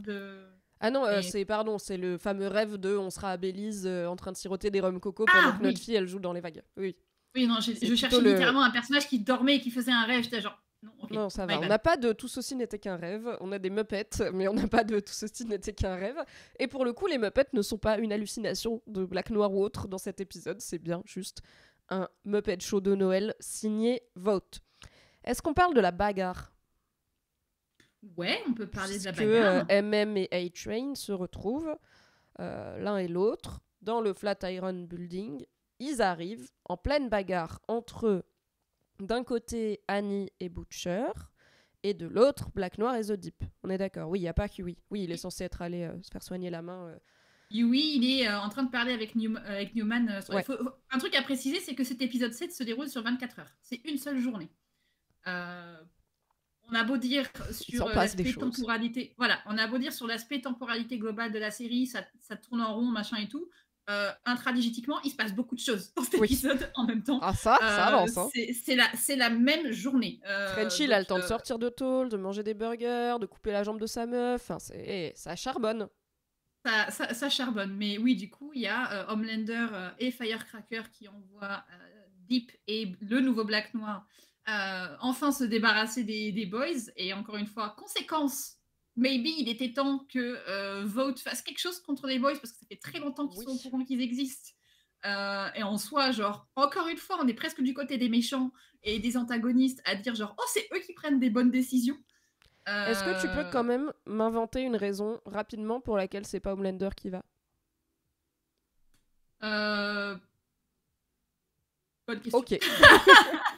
non, effectivement. C'est tout.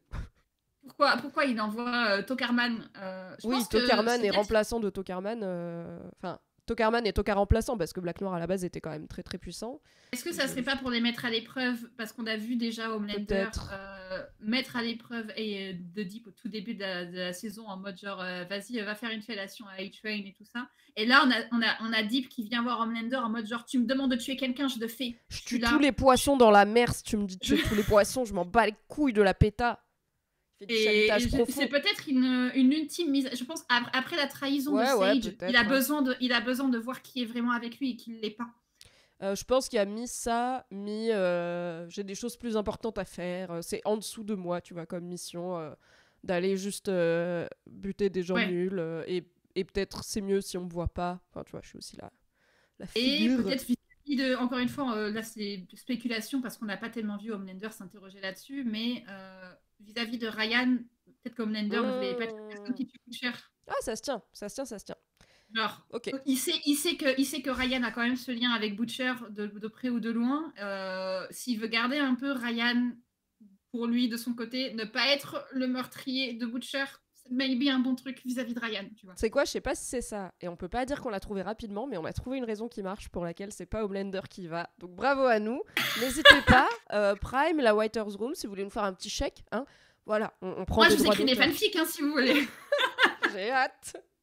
Alors, donc cette bagarre, Mais, qu'est-ce que t'en penses?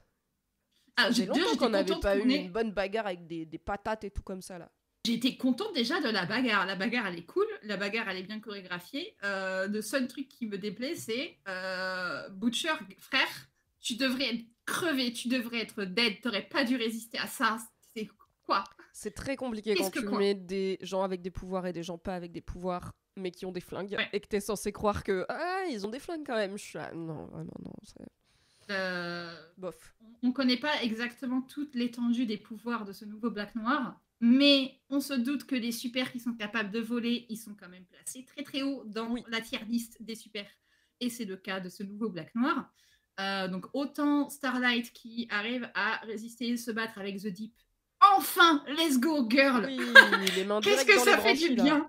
Oui, enfin. Qu'est-ce que ça fait du bien de voir Starlight qui fout des patates à The Deep et qui attrape un poids et qui lui explose sur la tête. J'étais là. Tu sens que Oui. ça faisait un moment qu'elle y pensait, tu vois. Oh là, oui. Ça va m'économiser quelques séances de psy, ça, dis donc. Oh oui. depuis la première saison et l'agression sexuelle qu'il lui a faite, la gueule qu'elle a fait quand il y a Homelander qui l'a ramené dans les Seven dans la saison 3 et tout. Ça traînait depuis longtemps, ça fait plaisir d'avoir enfin ça.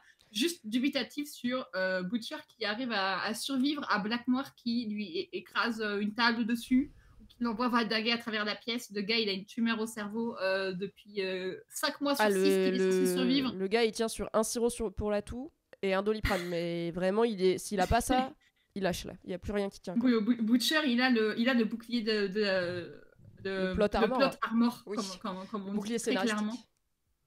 Exactement. Donc là-dessus, je suis... Voilà, la baston était... C'était du 50-50. Très content d'avoir une baston. Elle est plutôt bien chorégraphiée et tout ça. C'est juste de point Butcher et d'avoir MM qui revient. Où j'étais un petit peu... Ouais, il y a Isaline qui nous rappelle sur le chat que The Deep, quand il arrive, il tient des propos extrêmement sexistes à Annie, alias Starlight, puisqu'il avait, qui avait dénoncé le fait qu'il l'avait agressé sexuellement et donc il avait dû présenter des excuses publiques et tout. Et il reprend toutes les catchphrases, les buzzwords, notamment du mouvement MeToo, comme je respecte ton histoire, je te crois, tous ces trucs de We Believe Women, tout ça. Et il les inverse en lui disant MeToo, c'est trop tard, ça n'a pas marché, je ne te crois pas, je ne respecte pas ton histoire, ni ton ressenti, machin. Et là, j'étais vraiment... j'étais en mode, c'est un peu gros. Comme le truc des NFT, tu vois, j'étais là, oui, c'est un peu... Je sais pas, je sais que The Boys, c'est une satire et ça n'a jamais été subtil, mais là, j'étais en mode... En fait, même les... En fait, je les vois, les petits gars rageux de droite sur les forums 18-25, ils parlent pas comme ça, tu vois. Ils sont pas en mode « Chez MeToo, ça n'a pas marché !» Ils réfléchissent différemment à leur statut et à ce qui se passe. Mais bon, ok. C'est The Deep, hein. The Deep, il est pas subtil. Oui, c'est vrai, Encore il est une fois, The Deep, on part de Tokarman, hein, le niveau de base. Le niveau de base est là. Et son arc narratif dans cette saison, c'est que on était au début sur le bouffon du roi, que Homelander pouvait lui faire tout et n'importe quoi. Il était en mode amen, tant que je garde ma célébrité et mes privilèges, tout va bien. Et là, il passe au cran de, c'est ce qu'on a vu dans l'épisode d'avant, de quand je suis violent, ça marche et on me prend au sérieux. Oui. Et là il fait un truc très symbolique. Et là, du coup, on va pouvoir y aller. The Deep tue son poulpe. Bye bye Tilda Swinton. Alors. Son fameux poulpe du placard, et c'est même pas qu'il le tue directement, c'est qu'il détruit son aquarium et il laisse Ambrosius, si je n'écorche pas son nom, suffoqué et étouffé sans eau dans son placard. J'aime bien la symbolique du placard, je suis désolée pour moi. Oh, il la laisse dans le placard. Je l'avais pas. Et oui. Bah oui, non mais... Moi, j'ai une wildcard qui est que le poulpe est pas mort, ok? Déjà parce qu'on l'a pas vu mourir, Et parce que, Ouais. vraiment dans le même épisode, il y a une scène où elle est à côté de lui sur le lit et il lui lit une histoire et elle est pas dans un aquarium. Et les poulpes, ils meurent pas dès qu'ils sont pas dans l'eau. C'est pas genre de l'affaire de 2 minutes, tu vois. Et du coup, et en plus, les poulpes sont connus pour s'infiltrer dans des espaces extrêmement réduits, même les gros poulpes. Donc elle aurait pu passer sous la porte, elle aurait pu rester dans la flaque vague qui reste. En fait, elle est morte. Si elle est morte, c'est trop vite. C'est pas cohérent. Dans le même épisode, encore une fois, on nous la montre sur la couette au calme. Donc je me dis, mais encore une fois, j'ai l'impression d'essayer parfois de trouver des excuses à la série. Je me dis, on verra dans le final, mais à mon avis, si elle est morte, c'est pas logique du tout. Donc je me dis, eh ben ça veut dire qu'elle est pas morte et que En tout cas, on nous le The Deep présente va de se cette manière-là. retrouver confronté peut-être à elle, qui va lui sauter dessus, j'en sais rien, l'attendre dans sa chambre, je sais pas. Ou ça En lié tout avec cas, on nous le présente comme The Deep tue son poulpe. C'est ce Oui, qu'on oui, est oui. censé croire de la scène. Effectivement, si elle revient, j'avoue que c'est pas en haut de ma tier list des attentes de est-ce que le poulpe est mort, oui ou non. Si on me dit le poulpe est mort, suspension de crédulité, c'est pas grave, ok, le poulpe est mort. Ok, moi ça Mais m'emmerderait c'est parce ce que je suis là, mais vous nous l'avez montré hors de l'eau dans la même épisode, pourquoi vous faites ça? Mais c'est moi. Oui, mais c'est ce que ça représente pour The Deep. Là, The Deep, à ce moment-là, il shift et il tue son poulpe. Même symboliquement, tu vois ce que je veux dire. L'arc de The Deep, c'est de la violence résout des trucs. Et donc, et puis il abandonne même si son côté marin, enfin finalement, tu vois, sa dualité et, oui, et il le comme dit, Homelander, je Homelander tuerai tous les veut poissons dans l'océan. annuler Voilà. son humanité, quoi. Il veut tuer une partie de lui. Et donc, même si tout le discours est un peu too much dans ce qu'il dit à Starlight, de je ne te crois pas, je ne crois pas ton histoire, je te respecte pas, machin et tout, c'est The Deep, il est dans un cheminement mental et narratif, ça marche. Pour le coup, on a un personnage, je trouve, dont le point A et le point B en début et en fin de saison, bah, on y est presque, fonctionnent. Je vais pas non plus tergiverser sur attends, le poulpe, il est censé pouvoir respirer pendant 3 minutes de plus. Non, peut-être que c'est moi qui. Okay. Après, je vois sur le chat et j'ai vu sur Reddit qu'il y a quand même beaucoup de gens qui étaient là. Mais le poulpe, il était hors de l'eau il y a pas longtemps, donc pourquoi là c'est grave? J'ai des gens qui ont googlé qu'est-ce qu'un poulpe peut traverser, combien de temps un poulpe peut survivre hors de l'eau et tout, donc il n'y a pas que moi. Surtout que la scène, la première fois que je l'ai vue, elle m'a presque fait rire parce que Ambrosius fait tous ses cris de. C'est très long. En vrai, la vanne, elle marche. C'est très long. C'est très long et à chaque fois que tu te dis ah ça y est, elle est morte, elle refait. Et ça, donc, tu vois, c'est hilarant. Ça, c'est vraiment très drôle. C'est presque drôle et ça joue à cet aspect comic relief de The Deep un peu malgré lui. C'est un truc qui fonctionne depuis le début d'écriture de personnages. Je trouve qu'il y a plein de trucs très cohérents autour de The Deep dans cette saison. Donc que le poulpe soit mort ou pas, en fait, littéralement, ils peuvent nous dire l'un ou l'autre et je serai en mode ou ne plus jamais en parler. Ce personnage-là, il fonctionne. Ou ne plus jamais en fonctionne. Je suis vraiment en mode genre, franchement, ce personnage-là, putain, mais c'est The Deep. On est en train de dire que H.I. et The Deep, c'est les mieux écrits de la saison. Franchement, c'est ce qui s'appelle subvertir les expectations. Bravo, Eric Kripke. Revenons à la bagarre, parce qu'on n'a pas parlé de la résolution de cette bagarre. Sur le chat, pardon, on a Argost qui nous dit « Même si le combat était sympa, j'ai trouvé la conclusion très bizarre. En mode, on n'a pas de quoi tuer The Deep, donc il faut se casser. Ils avaient clairement de quoi l'achever, ne serait-ce qu'en attaquant ses branchies. » Oui, parce que ce qui se passe, c'est que A-Train, il vient, il donne quelques coups, il sauve quelques culs, et il s'en va. Black Noir, il a une crise de narcolepsie, puis il vole, puis il s'en va.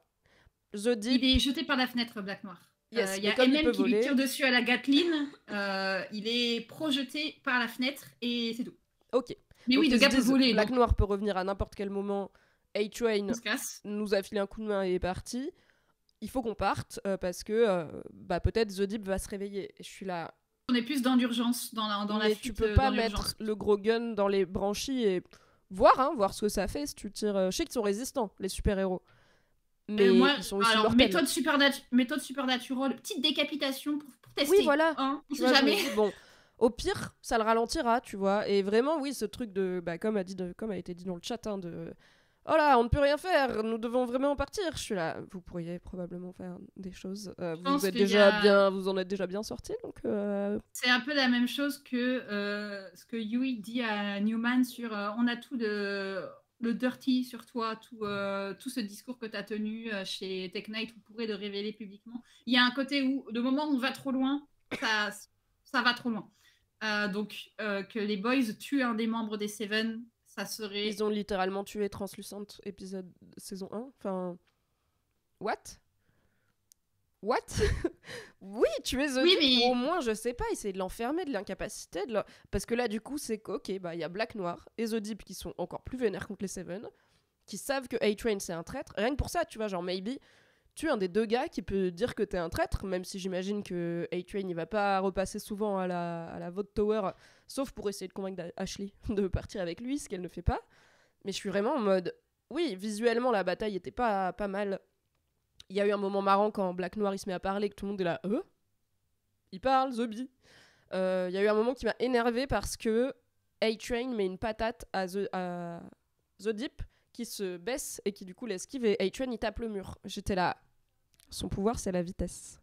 Comment tu peux éviter un coup de poing de A-Train qui a non, la je peux super pas. vitesse quand ton pouvoir c'est d'être un poisson? Je ne sais Sachant que pas. dans la même baston, on nous montre à un moment que A-Train, il esquive The Deep plusieurs Oui. fois. Enfin, non, Enfin, donc bon voilà, il y a 2-3 trucs où j'étais là, ça marche pas trop avec le scénario que vous nous avez dit jusqu'à présent. Mais c'est pas grave. C'est encore une sympa de fois, voir des gars casser des murs, tu vois. la graduation des pouvoirs, on les arrange peut-être qu'on en a besoin pour la scène. C'est Ouais. un truc récurrent, pas que pour A-Train. C'est un truc dont on a parlé pour Homelander également. J'essaie de me faire l'avocat du diable de peut-être les boys veulent pas aller trop loin pour pas trop provoquer Homelander parce qu'ils ont besoin de garder le contrôle de la situation. Tant que tu fais pas snapper Homelander avec une provocation telle de tuer l'un des membres de son équipe, ils peuvent un peu garder le contrôle, sachant que Mais l'enjeu quel c'est. contrôle? Il vient littéralement d'envoyer des gars les tuer. Genre, il y a pas besoin de le provoquer plus. Il est déjà en mode bonjour, j'ai envie de vous Je sais pas, tuer. ils ont déjà l'assassinat du président à gérer, tu vois. Gérer en plus un Homelander qui serait hors de contrôle. Enfin, Mais là, il va être hors de contrôle anyway. On se rend compte que ça a pas marché son plan et que les boys sont toujours en vie, quoi. Je sais pas comment. Bah, je... peut-être que Black Noir et The Deep vont essayer de faire genre ouais, t'inquiète, on s'en est grave occupé. Bien sûr, on a gagné le combat, ils sont tous morts. Je pense pas. J'avoue que Mais j'aurais je pense bien pas. voulu avoir par contre le débrief de parce qu'on les voit qui retournent à la Vote Tower, ils sont en mode genre bro, c'était trop cool Oui. notre baston, bro. C'était un peu Bro. drôle, mais Bro. mais en fait j'aurais bien voulu voir leur débrief de Mm. ils parlent soit à Firecracker, soit à Homelander. Ça aurait été très cool que ce soit à Firecracker parce que ça aurait été à elle d'annoncer le truc à Homelander. Oui, et elle aurait pu, On elle, avait la mise décider de tordre la vérité, de mentir, etc. exactement. Et ça aurait pu faire un jeu de téléphone arabe où tout le monde croit que Homelander a les infos, mais il a pas du tout les bonnes infos. Et Ce qui aurait fait Firecracker un veut pas parallèle qu'il sache qu'elle a intéressant. menti. Ce qui aurait fait un parallèle intéressant du coup entre Firecracker et Sage, parce qu'on sait que Mm. Homelander du coup a été trahi par Sage parce qu'elle l'a manipulé dans son grand plan qu'elle a dans sa tête. Là, ça aurait été le tour de Firecracker de prendre la décision de est-ce que je mens ou pas à Homelander sur l'échec de Black Noir et de The Deep. Il manque un petit truc en conclusion à cet épisode. Encore une fois, les conséquences. Oui, on sent que en plus Firecracker, elle est un peu en perte de grâceté auprès de Homelander, puisqu'elle essaye de lui refaire le coup de tu veux pas avoir mes seins? Et il est là, non, vas-y, vraiment, vas-y. Il hésite un peu, il regarde en mode non, je t'ai dit, vas-y. Donc, Ouais, je trouve ça cool on qu'il sait refuse. aussi que quand t'es le préf de Homelander, ça peut changer vite, et ça, du coup, ça serait intéressant qu'elle sente le vent tourner et qu'elle se dise peut-être je vais préparer mes arrières en faisant un ou deux trucs de mon côté, quoi. Mais pour l'instant. Encore une fois, ça aurait été bien que ce soit introduit plus tôt dans la saison, ce bail de. Elle a réussi avec divers médicaments ou quoi à produire du lait pour avoir un peu Homelander de son côté là-dessus. Mais le lait, pour moi, ça représente le côté humain de Homelander. Il n'y a que les depuis humains le début de la qui saison. veulent avoir une maman, qui les aime. Voilà, c'était un peu ce dernier fil sur lequel Homelander se reposait sur le fait de tuer son humanité. Là, le fait qu'il refuse Firecracker alors qu'elle est vraiment en mode genre wouhou, voilà. J'étais en mode genre ok, Homelander, il a passé le cap. Ouais, il garde l'œil sur l'objectif un peu. Il a c'est ça. pas juste des seins qui plus tard, mais pas Il est un peu focus. Je pense que même quand on n'a pas de scène en mode bouffon vert Gollum dans le miroir avec des différents lui qui lui parlent, dans sa tête ça se passe quand même comme ça, même quand on ne voit pas à l'écran. Oh oui. Bah, comme pour Butcher, Butcher aussi, il y a du monde dans sa tête. Il faut pas oublier que Butcher Homelander, c'est le même bail. Hein, ces deux personnages qui sont à mettre en parallèle. Les deux facettes d'une même pièce. Exactement. Donc, si Butcher il entend des voix, Homelander c'est la même chose. Et là, à ce moment-là, Homelander, la petite voix qu'il a écoutée, c'est celle qui lui dit genre l'humanité, tu la mets de côté. Donc, Encore une fois, Homelander, le peu qu'on nous a donné, là, j'étais pas mécontente dans cet épisode-là. Parlons du dénouement de cet épisode, puisqu'il y a 2 trucs importants. Le premier, c'est que Butcher s'évanouit et Kessler le regarde en rigolant. Et du coup, pour moi, ce que ça induit, c'est que peut-être, dans le final, ce sera l'aspect Kessler qui contrôle Butcher, en gros.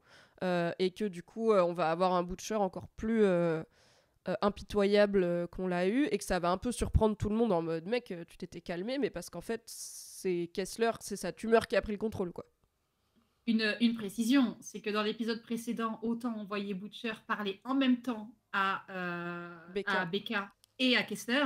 Dans cet épisode-là, on ne voit que Kessler. On ne voit plus Becca. Et pourtant, Butcher, il veut... Justement, il résiste à Kessler, qui lui est en politique de terre brûlée, de vas-y, on bute tous les soupes, c'est pas grave. Butcher, il y en a des biens, notamment Ryan. Et il résiste à ça, il regarde Ryan à la télé, il est fier de lui parce qu'il voit bien qu'il a résisté à faire ce que Vought... il n'a pas lu le script que Vought attendait de lui, qui était en plus hyper discriminant et tout. Mais c'est là qu'il s'évanouit et qu'on voit que, pour moi, le sourire de Kessler n'est jamais une bonne nouvelle. Le sourire de Jeffrey Dean Morgan, en général, l'est rarement. Donc, moi, en tout cas, je l'ai interprété comme... Ok, c'est lui qui va prendre les manettes, et un peu comme dans les films où il y a des persos qui ont des troubles dissociatifs de l'identité, tu vois, genre, ça va être la même personne à l'extérieur, mais pas la même à l'intérieur. Alors qu'on était un peu dans l'attente de est-ce que Homelander va snap? Bah, c'est Butcher qui va snap. Oui, et peut-être que du coup, les boys vont devoir retenir Butcher de commettre un génocide, peut-être même que Homelander... Et les boys vont essayer d'empêcher en même temps le génocide des subs. Je ne sais pas, on verra. C'était déjà un peu de twist de la fin de la saison 3, un team-up auquel on ne s'attend pas. Oui. Où on se retrouve à avoir du coup Butcher avec ses pouvoirs de Temvi et Homelander qui team-up contre Soldier Boy. Là, on peut peut-être avoir genre Butcher qui, je sais pas, je spécule, c'est pas moi qui ai écrit la série. Mais un truc où ils vont devoir arrêter Butcher qui risque d'aller trop loin, ça m'étonnerait pas. Ouais, ou peut-être Homelander qui se rend compte que le plan de Butcher inclut de tuer Ryan et que du coup c'est pas possible de tuer Ryan. Enfin, je ne sais pas, on verra. Mais on est d'accord sur, a priori, c'est la partie Kessler qui prend le volant pour l'instant. Et ça ferait un peu redondant vis-à-vis de la fin de la saison 3 parce que c'était déjà Ryan le shift dans la baston de la Vought Tower. Après, comme on l'a dit, c'est peut-être une série qui parfois fait du surplace. On court beaucoup et puis on se rend compte qu'on a un peu tourné en rond. Bah oui, peut-être. Ryan n'a toujours pas évolué. Mais il a très peu de scènes aussi pour le faire. On lui donne pas beaucoup à faire à cet enfant. Oui, mais il a grandi. Je sais pas. Non, mais tu vois, je trouve que dans toutes ces scènes, il est bon. Toutes les scènes avec Ryan, je les ai trouvées intéressantes. J'ai trouvé l'acteur plutôt juste. Moi, je suis toujours contente de voir le côté très marketing de Vought. Tu vois, quand ils vont dans les magasins de jouets Vought, quand ils vont à la convention Vought, ça j'aime bien. Donc, et Ryan, j'ai rien à lui reprocher à cet enfant, il fait de son mieux, vraiment. Il essaye d'être gentil et de lutter à sa façon contre le harcèlement sexuel au travail. Bon, c'est l'intention qui compte. Il est quand même exactement sur la même note, et je parle pas du jeu de l'acteur, je parle vraiment de l'aspect mental du personnage. Entre Butcher ou Homelander de non, il avance pas, mais personne avance quoi. Donc bon. Et le dernier aspect de ce final, c'est donc, comme on l'a dit, ce pauvre Hughie qui vit une nouvelle violence sexuelle, puisqu'il pense avoir un rapport sexuel avec Starlight, mais c'est la shapeshifter, qui en fait, c'est la meuf qui a pris un selfie avec Starlight, qui en a profité pour la toucher. C'était la shapeshifter. Ouais. Et du coup, elle l'a chloroformée, enchaînée dans une cave, elle s'est fait passer pour Starlight, et apparemment, du coup, quand elle prend la forme de quelqu'un, elle prend ses souvenirs. Parce que sinon, elle aurait pas eu genre le code du coffre et tout ça, quoi. On est d'accord. Il me fait beaucoup rire parce que c'est exactement les shapeshifters de Supernatural. D'accord. C'est exactement le même truc. Il y a besoin d'avoir contact physique. Et il y a un truc où tu vas dans le cerveau de la personne. Ce qui fait que les shapeshifters sont ils sont top tier dans la tier list des monstres de Supernatural parce qu'il y a cet aspect de ils peuvent prendre l'identité de quelqu'un complètement. Bah, c'est ça qui est super flippant. Parce que sinon, un shapeshifter, tu lui dis on a fait quoi tu sais, à Noël, il y a 2 ans? Eh ben, il sait pas, il est là. Ouais, mais là, si. Et là, j'aurais bien dit, pour ce shapeshifter, normalement, un petit coup de surin avec une lame en argent, normalement, ça marche. Mais dans The Boys, je ne sais pas.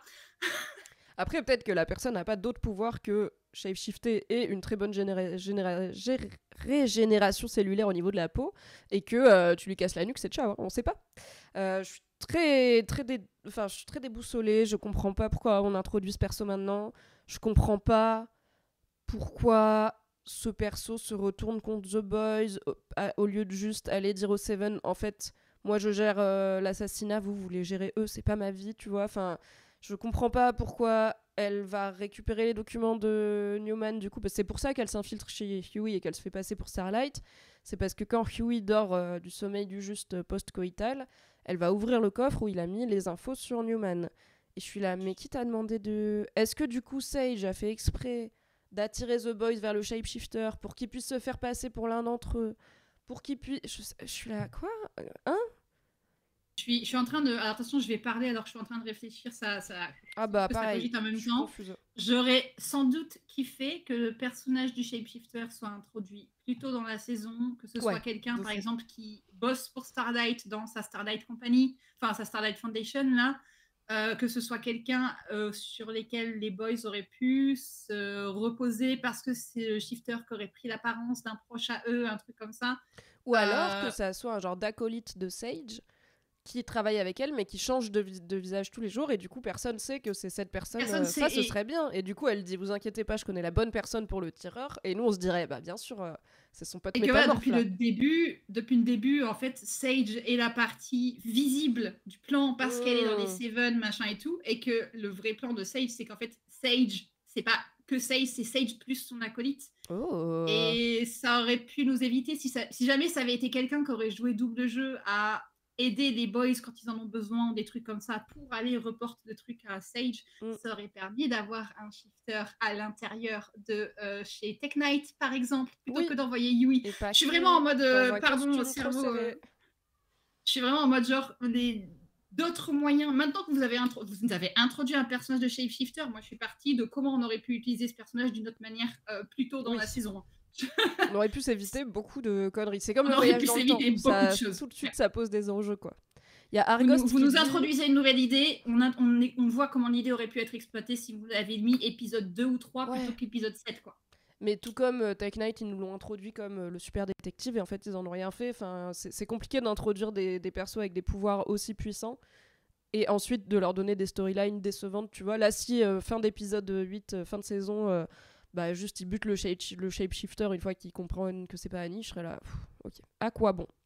Il y a Argost qui dit ma théorie c'est qu'en voulant utiliser le virus contre Homelander, ça va finir sur Ryan à la place, et la mort de Ryan finira de lever les derniers freins à la fois de Butcher et d'Homelander.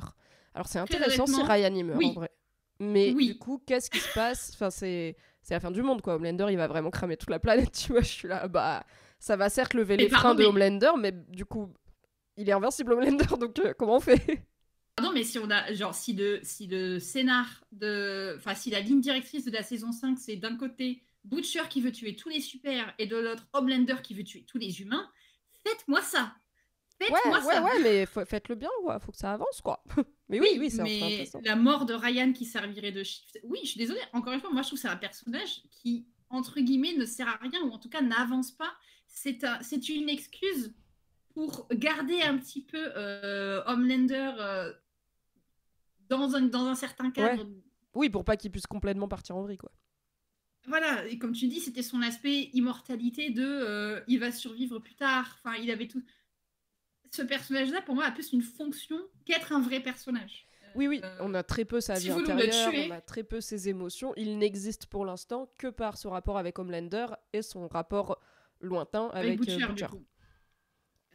Si vous nous tuez Ryan, qui pour Butcher est littéralement l'unique chose qui lui reste de Becca, machin. Oui, moi je suis vraiment en mode, et je veux, c'est pas parce que je l'aime pas ou quoi, ou parce que c'est un gamin. Non, mais c'est juste parce que c'est un enjeu. On espère que ça aurait des conséquences. On espère. Le plus important qui pourrait se passer pour Ryan, c'est qu'il meurt. C'est horrible à dire, mais le meilleur truc que Ryan puisse faire, ce serait de mourir. Et bien, sur ces belles paroles, est-ce que ça signe la fin de ce débrief, ou est-ce qu'il y a des aspects de l'épisode, de tes notes qu'on a oubliés? Je fais de tout, du coup, mais on a, je pense, parlé de tout, effectivement. Alright. Eh ben, écoutez, vous l'aurez compris, Luma est un peu plus enthousiaste que moi. Enfin, cet épisode, en tout cas, t'as remonté un petit peu ta jauge de kiff, là où moi, je reste vraiment chat échaudé, craint l'eau froide, tu vois. Je suis là, oh, j'attends de voir. Pourquoi on parle pas de Ashley? Bah, on a dit que A-Train essaye de la convaincre de partir et qu'elle veut pas. Je sais pas quoi on dirait, Ashley, je sais pas. Elle a l'air de vivre sa vie balle. J'ai pas pris beaucoup de notes non plus sur elle par rapport à cet épisode. Elle est là, encore une fois, et elle subit ce qui se passe encore une fois. Et au moment, si ce qu'on peut noter, c'est qu'au moment où A-Train pourrait lui donner une porte de sortie, qui est ce qu'elle-même a donné à son assistant de « je te vire de vote, comme ça t'es plus dans les bails », machin. Elle l'apprend pas. Elle l'apprend pas, cette porte de sortie. Et j'étais un peu surprise. Est-ce que c'est par masochisme elle pense qu'elle mérite finalement de rester parce qu'elle a fait trop de mauvaises choses. Parce que pour elle, c'est trop tard. En fait, je peux pas m'éloigner du pouvoir, même si ce pouvoir est en train de signer ma mort. Est-ce que c'est... En fait, je suis trop terrifiée de Homelander pour imaginer partir. Je sais pas, c'était pas très clair honnêtement. Donc c'est vrai qu'on en a pas beaucoup parlé, mais peut-être parce qu'on n'a pas su trop interpréter sa réaction. Peut-être que ça sera plus clair dans le final. Du coup, c'est quoi le rôle que Ashley est amenée à jouer si elle reste? Parce que ça aurait été l'occasion parfaite de sortir Ashley de tout ça, de dire A-Train, il l'a posé quelque part à Copenhague, elle vit sa vie, ou à Florence, là, où elle a fait ses études. La porte de sortie qu'a pris Maeve. Exactement la porte de sortie qu'a pris Maeve fin de saison 3. Là, Ashley, elle avait la même porte de sortie, elle l'a pas pris. Donc ouais, je suis assez dubitative. Il va falloir que ça serve à quelque chose. Donc Ashley, tu sais quoi, on la met dans la case attente pour l'épisode 8, clairement. On la met dans la case intrigue de Schrödinger avec 2-3 autres pour voir si elles vont porter leurs fruits ou non. C'est quoi notre niveau d'excitation sur 10 pour le final, nous demande Léo. Si je devais mettre une note sur 10, on est à un timide 6. Ok. C'est 6. On est à un 6 label. Ok. On est à un 6 label pour moi juste parce qu'il y a eu une micro-ref à Soldier Boy dans cet épisode avec un magazine que tenait Kimiko. Et donc je suis toujours en mode genre, that's my boy. Ça vaut un point. Moi je pense que je suis entre 4 et 5 honnêtement. Après c'est le final, donc j'aime bien les finales, j'aime bien The Boys. En soi, moi je suis toujours contente de regarder un épisode de The Boys, hein. C'est juste que j'aime mieux quand je comprends ce qui se passe et que ça a l'air de se tenir et que c'est pas trop dégoûtant. Donc allez, on va dire que je suis à 5, toi t'es à 6. On se revoit la semaine prochaine du coup pour s'en parler. Ouais, j'essaie de refaire le tour, je sais plus, fin de saison 1, je sais plus exactement tout ce qui se passe, mais jusqu'ici, les épisodes finaux de The Boys, c'était quand même plutôt cool. Le dernier de la saison 2 avait cette baston contre Stormfront, où tout le truc était vraiment de réussir à sortir Becca et Ryan de là, enfin, c'était... Fin de saison 3, c'était la baston avec Soldier Boy. Fin de saison 3, c'est la grosse baston à la Vote Tower, donc jusqu'ici, fin on a de Gen V, été... c'était bien aussi le final de Gen V. Ouais, la fin de Gen V, la grosse attaque sur le campus était vraiment cool aussi. Donc jusqu'ici, les derniers épisodes nous ont pas déçus. Donc c'est pour ça que je suis peut-être un peu enthousiaste. En tout cas, en termes de spectacle, je pense qu'on va pas être déçus. Moi, j'ai vraiment besoin qu'il y ait des fils scénaristiques qui tiennent et des enjeux qui soient clairs et réels, quoi. Qu'il y ait des causes, des conséquences, qu'on comprenne pourquoi les personnages agissent comme ils agissent et pas juste... On a une cool scène d'action qui nécessite qu'ils soient là, donc on les a mis là. Ce qu'on peut dire pour sûr, c'est qu'on peut on peut imaginer d'avance où ça va se passer. Ça devrait se dérouler dans le grand rallye d'investiture de Robert Singer. Le 6 janvier. Le 6 janvier, donc, parce que là on était à l'épisode de Noël. Donc ils insistent beaucoup sur le Noël. Ils insistent beaucoup sur le fait que c'est un épisode de Noël, mais en fait c'est juste pour marquer la temporalité. Oui, clairement j'étais là. Attends, pourquoi ils nous disent que c'est Noël ? Ah, parce que c'est important qu'on soit en hiver. Pourquoi c'est important qu'on soit en hiver ? January 6, ok. Parce que voilà, c'était pas juste pour la vanne de c'était pas juste la vanne de mettre un sapin de Noël dans la Vote Tower, quoi. C'était pour avoir un repère temporel précis juste avant le 6 janvier. Donc dans l'épisode 8, est-ce qu'on va avoir la préparation de ces quelques jours ou est-ce qu'on va arriver J'espère qu'on va arriver directement le 6 janvier et qu'on va y aller, quoi. Je sais pas si c'est un plus long épisode que d'habitude. Ça tourne autour d'une petite heure, les épisodes de The Boys. Je pense pas qu'ils ont prévu genre un double final ou quoi. Donc a priori, on reste sur une longueur normale. Ah, il y a Ezok qui dit, je sais pas pour vous, mais moi, ce que j'attends le plus, c'est le débrief du final. Oh là là, flatteur. Eh bien, écoute, le débrief du final, ce sera sur cette chaîne dans une semaine, pile à 16h. Merci Je peux dire Luma. par contre, c'est que la semaine prochaine, en termes d'attente, par contre, je suis au moins à 9 sur 10 pour le dernier épisode de Drag Race France. Voilà. Ça, par Ok, contre, je suis plus enthousiaste pour la fin de Drag Race France que pour la fin de The no Boys. spoil sur la finale de Drag Race France. Il y a des gens qui étaient au Grand Rex à la finale en direct, ils savent qui c'est qui a gagné, ils peuvent pas le dire. Et oui, mais chut. Moi, je vous donne rendez-vous comme d'habitude le samedi pour parler de The Boys avec Luma pendant encore une semaine et tous les mardis pour parler de House of the Dragon avec Tequila Tex. Et aujourd'hui, j'ai sorti le podcast où, avec ma meilleure amie, on parle de Grey's Anatomy que je me suis infligée alors que je ne l'avais jamais vu, sachant que ma meilleure amie regarde depuis la saison 1. Elle en est donc à 20 saisons.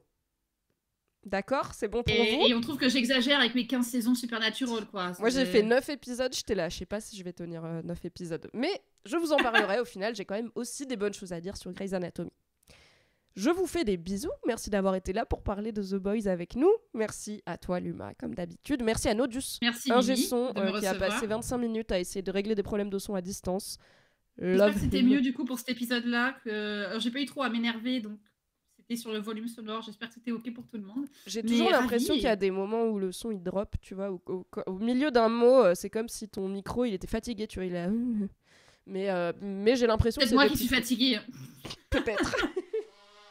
Merci Ezok d'avoir été là et vigilant sur le chat. On se retrouve sur cette chaîne mardi et lundi pour le récap rigolo. Et passez un bon week-end. Des bisous. Bisous Luma. Merci.